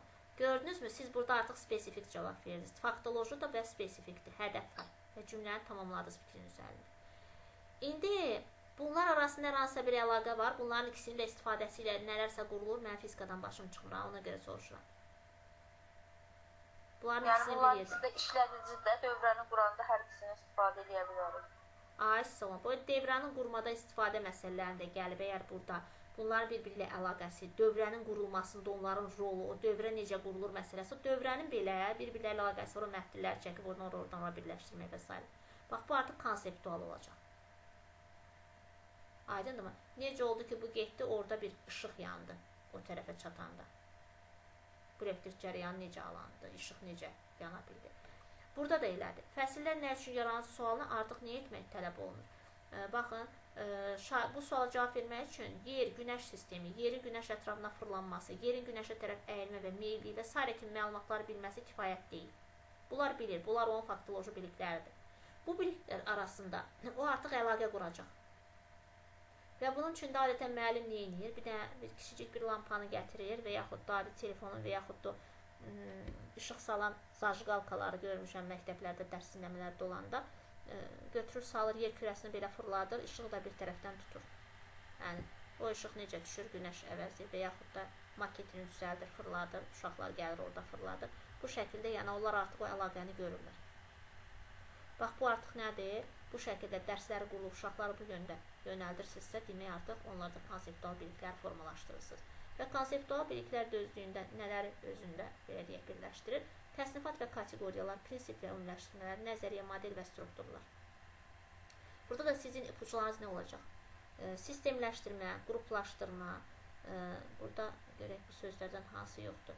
Bax, kateqoriya, təsnifat, bu sizin açar sözlərinizdir. Prinsip, ümumiləşdirmə, nəzəriyyə, model, strukturlar, bunların hamısı aiddir, demək, konseptuala. Prinsip və ümumiləşdirmələr, nəzəriyyə, model və strukturlar. Məsələn, nitq hissələrinin təsnifatının izahı. Artıq orada nitq hissələrin təsnifatını izah edirsə, nə edəcək? Mütləq şəkildə o nitq hissələri arasında əlaqə qurmalıdırmı? Qurmaq bacarmalıdır. Əlaqə quracaq məcburən, əlaqə qurduqca da artıq onun dərinləşəcək bilikləri və demək, gəlib çıxacaq konseptual biliyə. Müxtəlif geoloji dövrlər haqqında ümumiləşdirmələr. Geoloji dövrləri bilir, tanıyır, sadalayır, faktolojidir. Onlar haqqında qısa informasiya verir. Demək, bu yenə spesifik faktolojidir. Artıq ümumiləşdirmələr aparır. Bu dövrdə bu baş vermişdi, bu dövrdə də, bu nəticədə də bu olmuşdu. Ayrı-ayrı mədəniyyətlər barədə yenə ümumiləşdirmə, demək, ümumiləşdirmə, qruplaşdırma, sistemləşdirmə, sxemləşdirmə, bunların hamısı aiddir konseptual biliklərə. Prosedural biliklər hansıdır? Adından göründüyü kimi konkret burada prosesin getdiyi ilə bağlı, yəni məlumatlıq. Amma burada bir məqamı qeyd edim ki, proses gedən anda da əldə olunan biliklər prosedural biliklərdir. Və proses olub bitdikdən sonra da o uşaq o prosesin gedişatını izah edirsə, məsələn, tutalım ki, məsələ həlli vermişsə, eləmi? Uşaq bu dəqiqə məsələ misal həll edirsə, onda prosedural biliklər formalaşır. Prosedural, proses gedir orada. İndi məsələni yazdı, bitirdi. Və deyirsiniz ki, məsələni bitirdinmi? Sən çox fərqli yolla həll etmirsən, çox maraqlı yolla. Uşaqlar, gəlin bir baxaq görə, Əli bunu hansı yolla həll edir. İndi o uşaq çıxartdınız lövhədə o prosesi izah edir, göstərir. Bax, bunun özü belə o uşağın prosedural biliklərinin artıq mövcudluğunu həmin məzmunla, həmin mövzuyla bağlı orada real şəkildə görürük. Çünki o prosesi izah etmək də elə prosesi içərisində olmaq da hər ikisi prosedural bilikdir. Məsələn, tutalım ki, əgər informatikadan şagird prosesin içərisindədir. Bu dəqiqə klaviaturadan istifadə edib Word sənədini yaradır, adlandırır, qovluğa yerləşdirir, qovluqdan çıxardır, faylı göndərir, silir və s. Bunları faktik, praktik düymələri vura-vura elədi. İndi kompüterin arxasından durdu. Deyirsiniz ki, Word sənədini yaratmaq üçün hansı addımlar atmalısan? Uşaq şifahi sadəcə klaviaturaya toxunmadan, kompüterə yaxın getmədən deyirsə, prosesi, misal üçün deyir ki, sağ düyməni ekranda vuracağım, oradan deyək ki, Word sənədini seçəcəm, seçdikdən sonra deyək ki, permanent adlandır düyməsini vuracağım, adını qoyduqdan sonra enter düyməsini vurub sənədə baxırsan ki, ardıcıllıq var. Yəni, proseduralda bəzən ola bilər ardıcıllıq olsa, amma əsasən algoritmik gedir prosedural biliklər. Ardıcıllıq gözlənilir burada. Yəni, istər-istəməz. Aydındır, prosedural biliklər dedikdə bu nəzərdə tutulur. Olub bitmiş biliyin haqqında o prosesi izah etmək də prosedural biliklərdir və prosesin gedişatında da əldə olunan bilik prosedural biliklərdir. Bir məqamı da qeyd edirəm ki, proses olub bitdikdən sonra o izah etmə tərəfi heç də, o izah edəndə də prosedural. Olub bitdikdən sonra artıq o biliklər keçir faktolojiyaya. Aydındırmı? Niyə faktolojiyaya keçir? Artıq mənim öyrəndiyim şey yaxı mənim üçün yenilik deyil. Proses oldu, bitdi, mən bunu öyrəndim. Bu da getdi, düşdü hara? Mənim köhnə biliklərin içərisində. Onu da atdım sandığa. Artıq öyrənmişəm. Yenidən digər prosesə keçəndə artıq o prosedural biliklərim olur mənim. Prosesi həll edib bitdikdən sonra. Misal üçün, bir misalın məsələnin həllini artıq tapmışamsa, məsələn, mən bayaq bilmirdim 2 vuraq 2 4 edir. Baş sındırdım, bildim ki 2 vuraq 2 4 edir. Artıq bu mənim üçün oldu konseptual bilik. Avtomatik mən bilirəm ki 2-ni 2-yə vuranda 4 edir. Bilə konseptual deyirəm, üzr istəyirəm, faktoloji bilik. Çünki artıq bu da fakta çevrildi. Bir dəqiqə mən digər görüm, iştirakçılar qoşuldu mu, gəlməyənlər. Fuad müəllimin iş yoldaşları burada kim idi? Biri Sevil müəllimə idi, səhv etməmsə, eləmi? Sevil müəllimə də yoxdur. Bayaq gəlmişdi, axı elədir. Daxil olmuşdu.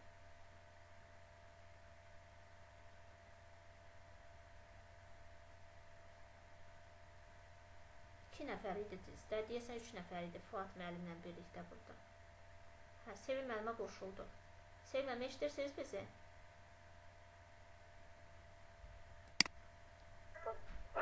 Bəli, müəllimə, eşidirəm, əlim toxundu, çıxdım birdən.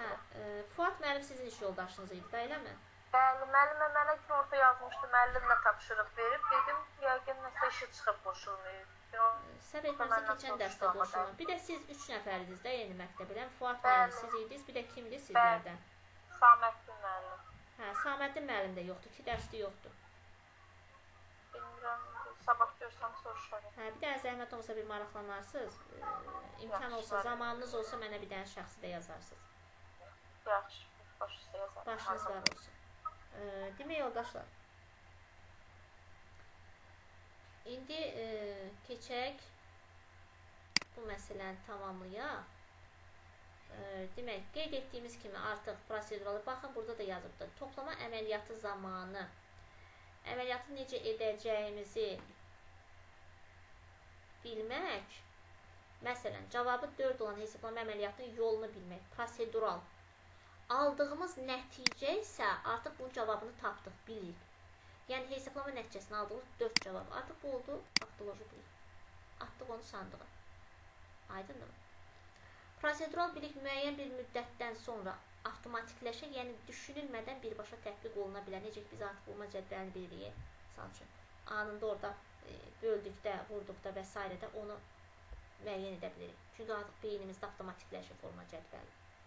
Bunun üçün təlim prosesində prosedural biliyin tətbiqini tələb edən çoxlu tapşırıqlar işləyərək şagirdlərdə bunu vərdiş halına salmaq lazımdır. Yəni, proses qeyd hər dəfə prosesin içərisində, hər dəfə praktiklik artıq o şagirddə demək, formalaşacaq, tam oturacaq yerinə və faktoloji biliyə çevriləcək.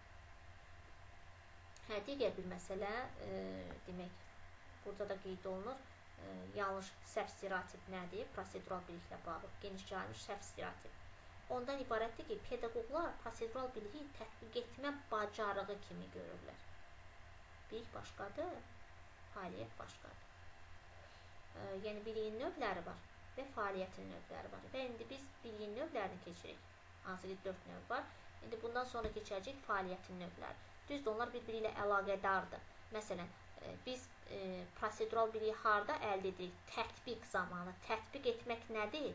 Tətbiq bilik deyil. Tətbiq fəaliyyətdir. Nə etdim? Tətbiq etdim. Misal üçün, belə deyək də, düşünün ki, siz bir taxta stul düzəltməlisiniz. Sizin biliyiniz var, faktoloji biliyiniz var ki, sizin sadalayırsınız. Bununla bağlı çəkic, mismar və s. taxtaya ehtiyacınız var, mişara ehtiyacınız var. Bunları bilirsiniz. Bunların spesifikliğini bilirsiniz ki, bunlardan deyək ki, dülgərlikdə istifadə etmək mümkündür. İndi bunları bir araya gətirmək artıq bu konseptualdır. Bunlar arasında əlaqələr qurursunuz. Mən bu mismarı şurupla əvəz edə bilərəmmi, bilmərəmmi? Bunu necə müasir üslubda yığa bilərəm? Mən bu taxtaya əlavə rəng və boyad edə bilərəm. Bəlkə bunu fərqli bir, deyək ki, yanaşma edim. Bu artıq konseptualdır. İndi gəldiniz, mişarladınız, kəstiniz taxtanı, nə bilim, mismarlayırsınız, bu dəqiqə proses gedir. Bu sizin prosedural biliyinizdir. Prosedural biliyinizdir. Amma bu prosedural biliklərin faktik tətbiq edə öyrənirsiniz də, düzü tətbiqin içərisində. Ona görə tətbiq fəaliyyətdir. Yəni, əlaqə bu şəkildədir. Ona görə prosedural biliklə tətbiq fəaliyyətini qarışdırmırıq. İdraki fəaliyyətin mərhələsidir. Bloom taksonomiyasının tətbiq bir mərhələsidir. Aydındırmı? 3-cü mərhələsidir. Tətbiqdə biz prosedural biliklərimiz formalaşır, tətbiq edə də formalaşdırırıq. Fəaliyyət nəticəsində, yəni mən nəyisə edəm ki gərək, hansısa fəaliyyəti edəm ki, məndə də o fəaliyyətlə bağlı bilik formalaşsın. Məsəl üçün, tam ki, hər hansısa bir yeni şirniyyat növü və yaxud salat növü öyrənmişsiniz, eləmi? Yaxın rəfiqənizdən, qohumdan, qardaşdan. İndi siz onu elə belə öyrəndim deyə bilməzsiniz də, gətirib evdə bir dəfə hazırlayacaqsınız, düzdür? Və hazırlama prosesində sizdə bilik formalaşacaq o salatla, o şirniyyatla bağlı. Artıq onu bişirə bildinizsə, bu vaxtınız o birisi bildiklərinizin yanına hər dəfə bişirə biləcəksiniz, oldu faktoloji. Amma nə zaman yarandı, hansı fəaliyyətiniz nəticəsində? Tətbiq etdikdə, ona görə tətbiq fəaliyyətdir, əldə etdikləriniz isə artıq sizin biliyinizdir. Demək, tətbiq etmə zamanı prosedural bilik möhkəmlənir, lakin tətbiq etmə olmasa da, bayaq qeyd etdiyim kimi, şagirdlər prosedural biliyə malik olurlar. O dedim, sadalayır artıq. Ki, yəni bunu addımları ya informatikadan, ya biologiyadan və s. Yəni o prosesi sadalayırsa, yenə də bu deməkdir ki, onun prosedural bilikləri var. Və prosedural biliklərin daxilində nələr mövcuddur? Bacarıqlar, algoritmlər, texnika və metodlar. Çünki biz bayaqlar qeyd etdiyimiz kimi, dedi ya, addımlar adətən ardıcıl və algoritmik olur. Amma bəzən qarışıq da ola bilər. Birinci, bu fəaliyyəti, o birisi fəaliyyəti etdi, tətbiq etdi və onun nəticəsində prosedural bilik yarandı. Müvafiq prosedurlarında yenidən istifadə etmək meyarı. Məsələn, cümlənin sintaktik təhlil yolunu bilmək və yaxud da sintaktik təhlili hazırda bu dəqiqə başını sallayıb uşaq dəftərində edirsə, o proseduraldır. Və yaxud da yolunu bilirsə, yenə proseduraldır. Sistem tərniklərinin həlli üçün algoritmləri bilmək prosedural bilikdir. Hündürlüyə tullamaq üçün lazım olan bacarıqları bilmək. Demək, biz bu biliyi bilməliyik ki, o hündürlüyə tullamağı tətbiq edib idmanda birinci yerə çıxaq. Mən bu algoritmləri, sistem tərniklərinin həlli üçün algoritmləri bilməliyəm və yaxud da tətbiqdə öyrənirəm, tətbiq etmə zamanı öyrənirəm, proses zamanı, demək mənim artıq prosedural biliklərim mövcuddur. Sonra, indi gələk sonuncuya, metakognitiv biliklərə. Metakognitiv biliklər meta deyirik. Yəni, meta daha böyük biliklər. Kognitiv idraki deməkdir, meta böyük deməkdir. Yəni, böyük idrak, belə deyək də, bunu hərfi tərcümə etsək, böyük idrak kimi götürə bilərsiniz. Meta böyük, kognitiv isə idrak deməkdir. Metakognitiv biliklər pik nöqtədir. Artıq 4-cü mərhələsidir biliyin. Və bu bilik özü haqqında məlumatlıqdır daha çox. Yəni, mən özüm nəyə qadirəm, nə bilirəm, nə qədərini bilirəm. Aydındırmı? Metakognitiv biliklər odur. Əgər şagird özü haqqında, nəyi nə qədər bildiyi haqqında, bir dənə mikrofonları söndürək, xahiş edəcəm. Mikrofonları söndürək.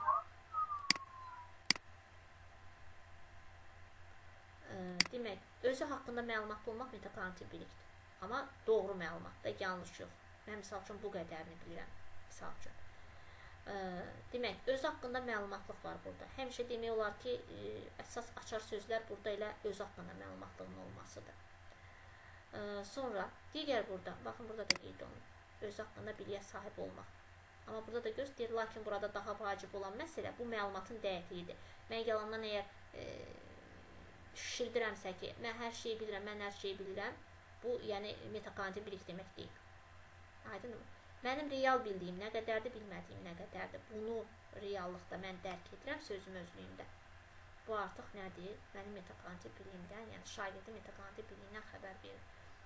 Müəllim şagirdlərin özünə inamlarını, onların akademik baxımdan güclü və zəif tərəfləri haqqında pozitiv, lakin qeyri-dəqiq rəylərlə qaldırmamalıdırlar. Şagirdlər üçün daha vacib olan məsələ ondan ibarətdir ki, onlar nəyi bilir, nəyi bilmədiklərindən xəbərdar olsunlar. Mövcud bilikləri haqqında yanlış təəssürata qatılmasına. O zaman sonradan biləndə ki, hə, müəllim bunu yalandan tərif etmiş, sən demə bu heç nə bilmirmiş, artıq o özünə qapanacaq, motivasiyadan düşəcək və özgüvəni itəcək. Aydındır. Bax, burada da görürsünüz, metakognitiv biliklər insanın özü haqqında məlumatlığı daxildir. Baxın, özünün güclü və zəif tərəflərini bilməsi.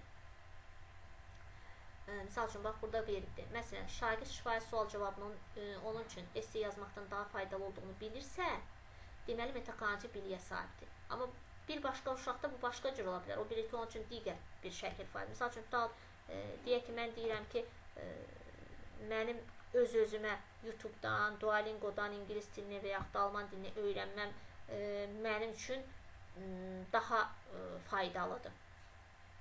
Bir başqası deyir, bu nə danışır? Müəllim olmasa, hazırlığa getməsə, Duolingo ilə işmi olar? O nə deyir? Yalan deyir. Əslində, o qarşı tərəf yalan deyir. Bu mənim özümün öyrənmə tərzindir. Mən əgər həqiqətən də bunu bu şəkildə yaxşı mənimsəyə bilirəmsə, bu məni irəli aparırsa, görürəm özümü təhlil edəndə. Demək, metakognitiv biliyə malikəm.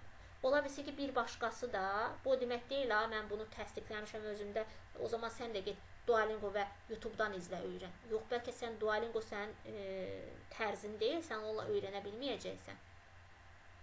Məsələn, mən biraz İKT texnologiyalarına meyilli olduğuma görə Duolingo mənim üçün daha rahatdır, asandır və hər zaman əlimin altındadır. Mən gecə saat 3-də olsa, 1-15 dəqiqə də olsa deyək ki, orada dil bilgilərimi gelişdirməyə çalışıram.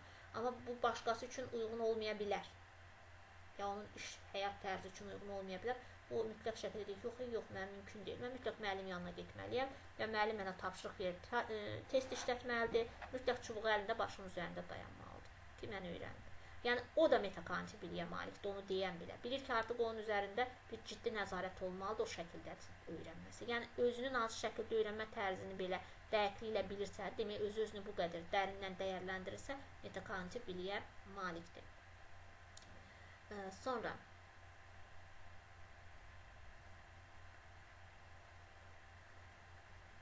demək, burada da nələr var? Strateji bilik. Strateji və burada bir dənə qeyd edin, strateji əvvəlki kitablarda vardı, burada yoxdur, amma bəzən suallarda düşür, sizi çaşdırmasını mütləq qeyd edin bunun qarşısına. Strateji və reflektiv biliklər və yaxud da burada yazın reflektiv, bax burada reflektiv, boş yeriniz var da, reflektiv və strateji bilik. Yəni, strateji bilik, yəni strategiyalı bilikdən söhbət gedir. Refleksiyalar nədir? Biz qiymətləndirmədə keçəcəyik bu refleksiyanı. Yəni, o beynimizdə qonqun çalınması, artıq o fikrimizdə deyir, bıx, bax o bıxlardır. Bıx, anladım. İndi mənə çatdı. İndi başa düşdüm. Bax, bu refleksiyadır. Bizdə artıq o informasiya tam olaraq yerinə oturanda, bizdə artıq refleksiya baş verir. Yəni, o qığılcım, o iskra elə ki, başlayır verməyə beynimizdə.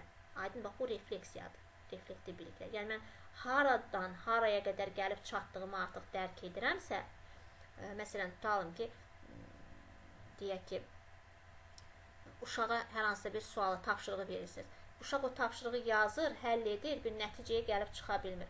Axırda birdən elə bil ki, ona çatır. Və yaxud da yenə müəyyən bir istiqamətlər göstərirsiniz o uşağa. O uşağa müəyyən bir istiqamətlər göstərəndən sonra təzədən artıq o bir refleksiya baş verir. Deyir, müəllimə, mən indi anladım, bildim, mən indi bildim ki, məndə niyə düzgün alınmamış bu məsələnin cavabı? Sən demə, mən bunu belə yox, belə etməliyəmiş. Bax, bu refleksiyadır. Aydındırmı? Sonra idraki tapşırıqlar haqqında bilik. Şagirdin özü haqqında bilik sahibi olması. Bu özlər həmişə metakognitiv biliklərdə, yəni bağlı situativ testlərdə də görəcəksiniz. Öz haqqında məlumatlıq məsələsi varsa, öz haqqında informasiyalı olmaq, öz haqqında məlumat olmaq və yaxud da situasiyada belə düşür. Şagird bilir ki, ingilis dilini öyrənmək üçün ona filan yollar daha vacibdir. Və yaxud konkret ad göstərir orada, şərti bir ad. Lalə bilir ki, ona filan yollardan istifadə edərsə, fizikanı daha yaxşı mənimsəyəcək. Öz strategiyasını qurursa, bilirsə, strateji, reflektiv və yaxud özü haqqında biliklik məsələləri həmişə rast olacaqsa situativ testlərdə. Reflektiv, strateji bilik, refleksiya etmək, strategiyalarını seçmək. Məsələn, tutan ki, orada deyək ki, Nadir müəllim dərsi danışarkən hər zaman qeydlər götürür. Çünki o, bu qeydlər nəticəsində daha yaxşı öyrənəcəyini dərk edir. Və yaxud da onun üçün belə rahatdır. Bax, o onun öz strategiyasıdır. Hamı qeyd götürür, yox. Biri telefona yazdırdı, o strategiyadan istifadə etdi. Biri qeydlər götürdü, biri sadəcə müəllimi dinlədi, mənimsədi. Biri müəllimi də dinləyir, kitaba da göz atır. Hərənin bir strategiyası var. Belə bax, bizim özümüzün də biz böyük insanların da. Bax, strateji bilik dedi, yəni mənimsəmənin, o biliyi mənimsəmənin yolları. Bilirsə, özü üçün bir yol kəşf edibsə, bir strateji yolu varsa, demək metakognitiv biliyə malikdir. Və yaxud uşaq özü nə qədərini bilir, hara qədərini bilir. Baxın, burada da var. İnformasiyanı yadda saxlamanın özünə məxsus yolu. O dediyimiz strateji. Məlumatın uzun müddətli yaddaşa keçirilməsi üçün refleksiyanın, baxın, burada var refleksiya, vacib olduğunu bilməsi. Yəni, özümü təhlil edib geri dönüş etməliyəm. Mən haradan hara qədər gəldim ki, bu yerə gəlib çıxdım. Baxın, özünü yoxlama, özünü sual-cavab etmə, özü üçün məqsəd müəyyən etmə. Sonra yeni sözlər öyrənməsi üçün Fryer modelindən istifadə. Sadəcə, bax, bu da bunun bir strategiyasıdır. Düşünür ki, yeni sözlər öyrənmək üçün Fryer modeli mükəmməldir onun üçün. Bax, bunlar da nədir? Bunlar da aiddir metakognitiv biliyə. Bir daha vurğulayım, biliyin biz 4 növünü keçdik. Demək, faktoloji, konseptual, prosedural və metakognitiv. Ardıcıllıq burada gözləniləcək. Faktoloji biliklər fakta əsaslanan, prosedural biliklər beynimizdə olan faktoloji biliklərin bir-biri ilə arasında olan əlaqələrin qurulmasıdır. Prosedural biliklər o əlaqəni qurduqdan sonra onu həyata tətbiq etmək, keçirmək üçün demək, baş verən proseslərdir ki, biz prosesin nəticəsində öyrənirik. Öyrəndik, ərsəyə gətirdiyinizə əlavə bir qatqılar, əlavə bir yeni modellər, nələrsə öz strategiyamızı əlavə edirik, nə bilim, bir refleksiya ediriksə ki, mən necə oldu, mən heç bilməzdim ki, mən bu cür ağır tapşırığı həll edəm, bir də geri dönürəm, baxıram, özümü təhlil edirəmsə, bu artıq metakognitiv bilikdir. Proseduraldan çıxmışam, prosesi bitirmişəm, məsələ çətin deyirəm, düşünməzdim, mən bu məsələni həll edim. Və yaxud da indi deyək ki, siz gedəcəksiniz sertifikasiya və yaxud MİQ imtahanına. Siz hazırda hansı mərhələdəsiniz? Deyək, kurikulumla bağlı. Hansı mərhələdəsiniz? Yox, siz hazırda konseptual mərhələdəsiz, prosedurala testləri işləyəndə olursunuz prosedural mərhələdə. Aydınmı? Prosedural mərhələdə. Artıq gedəcəksiniz imtahanda, bütün bilgilərinizi ortaya qoyacaqsınız, sonra gəlib özünüzü təhlil edəcəksiniz. Bax, bu artıq olacaq sizin metakognitiv bilikləriniz. Və yaxud da sizin testləri də işləyib bitirdikdən sonra bəzən test işləyirsiniz, səhv götürürsünüz, test bu niyə belə, bir də başdan oxuyursunuz. Bir də tapırsınız, mən bunu burada nəzərdən qaçırmışam, gedirsiniz, araşdırırsınız, kitabı vərəqləyib orada müəyyən bir yeri tapıb oxuyursunuz, sonra elə bir beynimizdə bir qonq çalır. İndi bildim, başa düşdüm, bax, o da metakognitivdir. O anda artıq siz məhz o məzmunla bağlı, o hissə ilə bağlı metakognitiv biliyə çatmış oldunuz. Aydındır? Bax, sinif mühitində də belədir. Başlayırsınız hər gün faktolojidən, sual sinifə girəndə nə edirsiniz? Sadə suallarla köhnə dərsdən bir xatırlatmalar edirsiniz. Sonra deyirsiniz, uşaqlar yadınızdadır, o belə, bu belə əlaqələr qurdurmağa çalışırsınız. Sonra təcrübələr, məsələlər, misallar, tapşırıqlar verirsiniz, elətdirirsiniz, proseduralın içərisinə soxursunuz onları. Ən sonra uşaqlar, gəlin görək biz nə əldə etdik, hansı nəticəyə gəldik, bugün biz nələri öyrəndik, siz onları artıq refleksiya edib metakognitiv biliyə çatdırırsınız. Hər gün bu proses bir 45 dəqiqənin içərisində siz etdiyinizdir. Aydındır. Bax, bu etdiyiniz fəaliyyət sizin göstərdiyiniz. Siz orada şagirdlərin ilə o zaman bu şəkildə yanaşmanız biliklərini onların inkişaf etdirib metakognitivə qədər qaldırırsınız. Bu qədər. Amma bəzən elə mövzular ola bilər ki, mövzu çox ola bilər, bir neçə saata verirlər. Bəzən siz orada proseduralda qalırsınız. Metakognitivin növbəti dərs saatlarında artıq formalaşır onlarda. Bir-birlə əlaqəli olan bir neçə saata verilən mövzularda bu şəkildə ola bilər. Amma əksər mövzular, bir saatlıq olan mövzuların əksəriyyətində, yəni əksəriyyətində yox, aslında hamısında metakognitivə çatdırmalısınız uşaqlar. Fəaliyyət və onun növlərini növbəti dərsimizdə inşallah 5-ci gün keçəcəyik. Sualınız varmı? Və yaxud anlaşılmaz bir məqam oldu mu? Qəliz gələn bir tərəfi varmı biliyin növlərinin? Haradasa bir sizə çətin qalan və yaxud beyninizdə bir sual işarəsinə yer açan bir məqam varsa, verin sualınızı. Deməli, burada belə deyəcək, mən yenə də misal üçün prosedural başa düşmədim və yaxud da deyək ki, konseptual başa düşmədim və yaxud nə bilim, metakognitivini başa düşmədim. Belə bir sual varmı? Aydın olmayan bir şey var?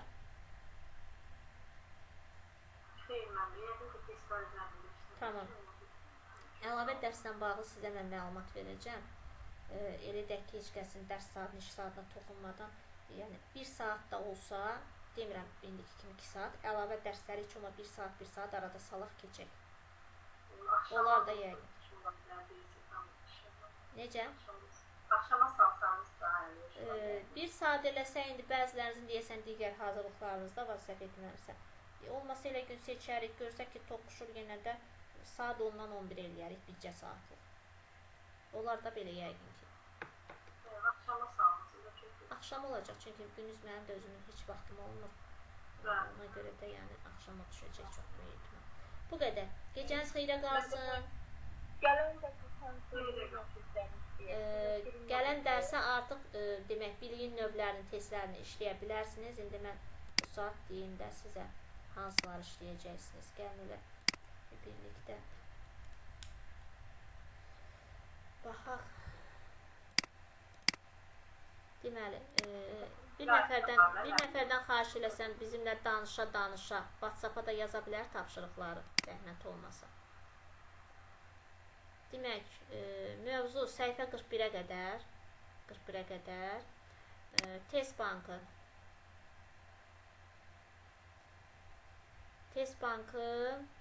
demək, təfəkkür növlərini biz yazmışdıq elə, yoxsa yox? Müəllimə, təfəkkürün növlərini yazmamışıq, verməmişik. Hə, bizdə yaradıcı bitməmişdir elə. Demək, test 2-1-2 Kimsə yazır?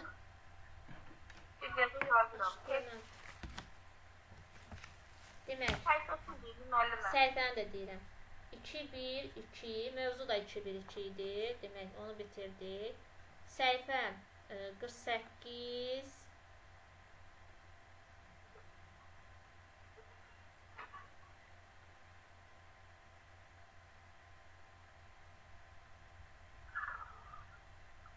48-56-dır. 2-1-3 demək, səhifə 48-56 demək, bundan öncəki 2-1-3-də 2-1-3 bilik və onun növləri. Bu da başlayır səhifə 57-dən